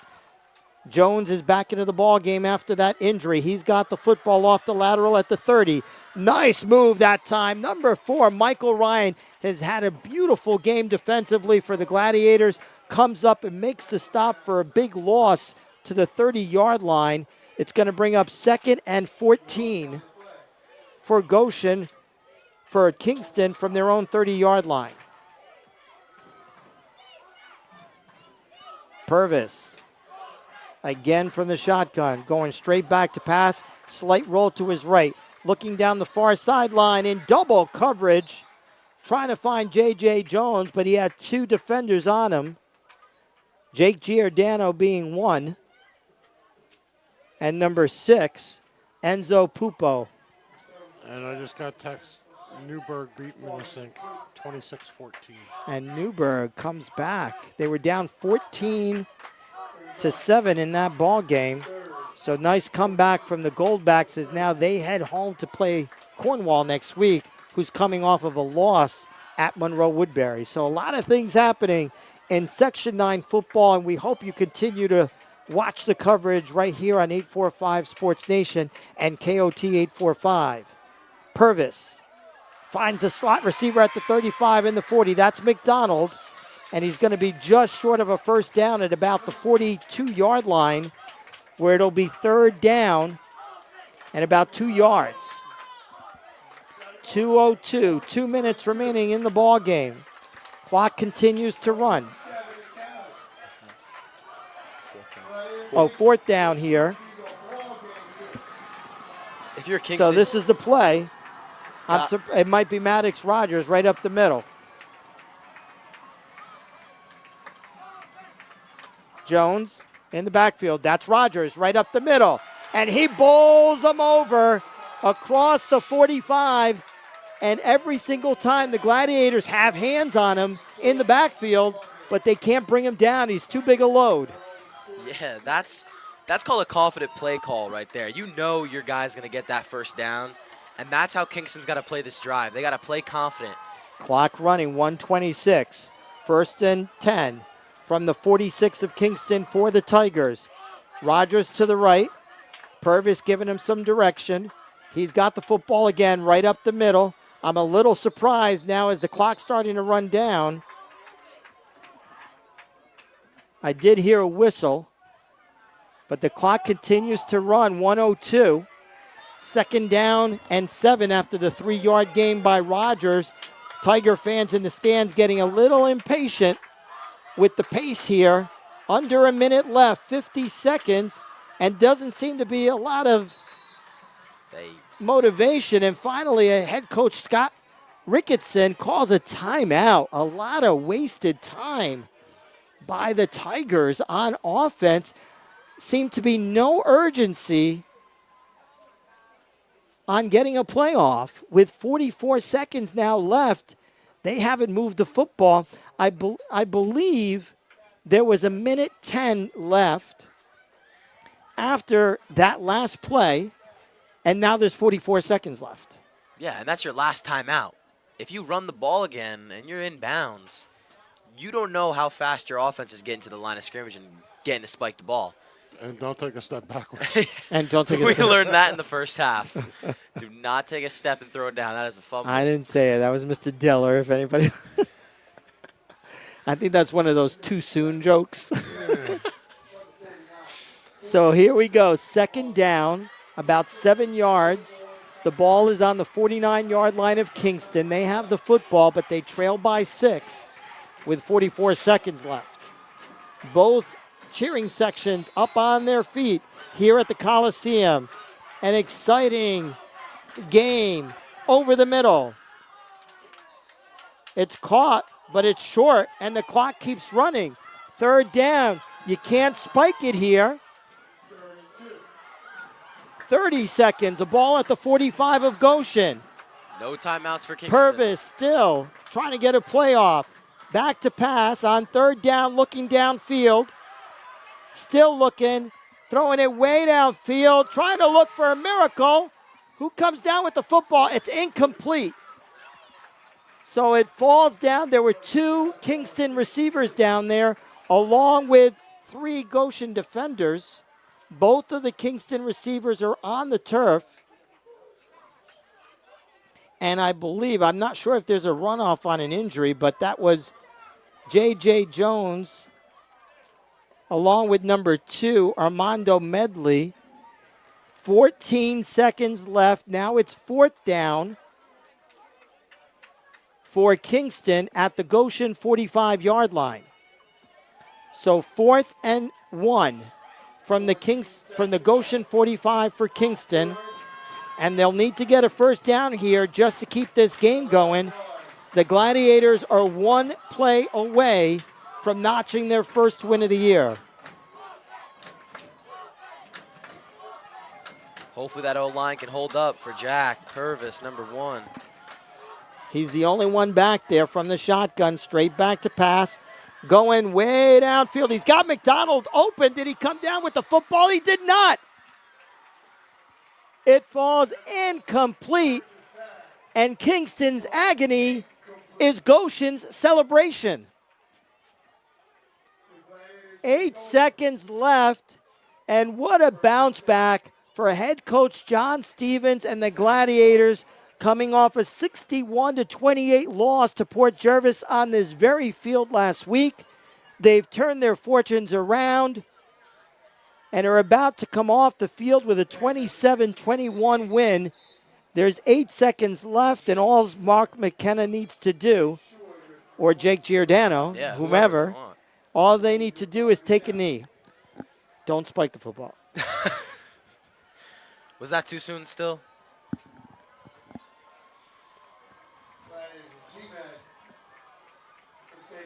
It'll be a happy Friday night,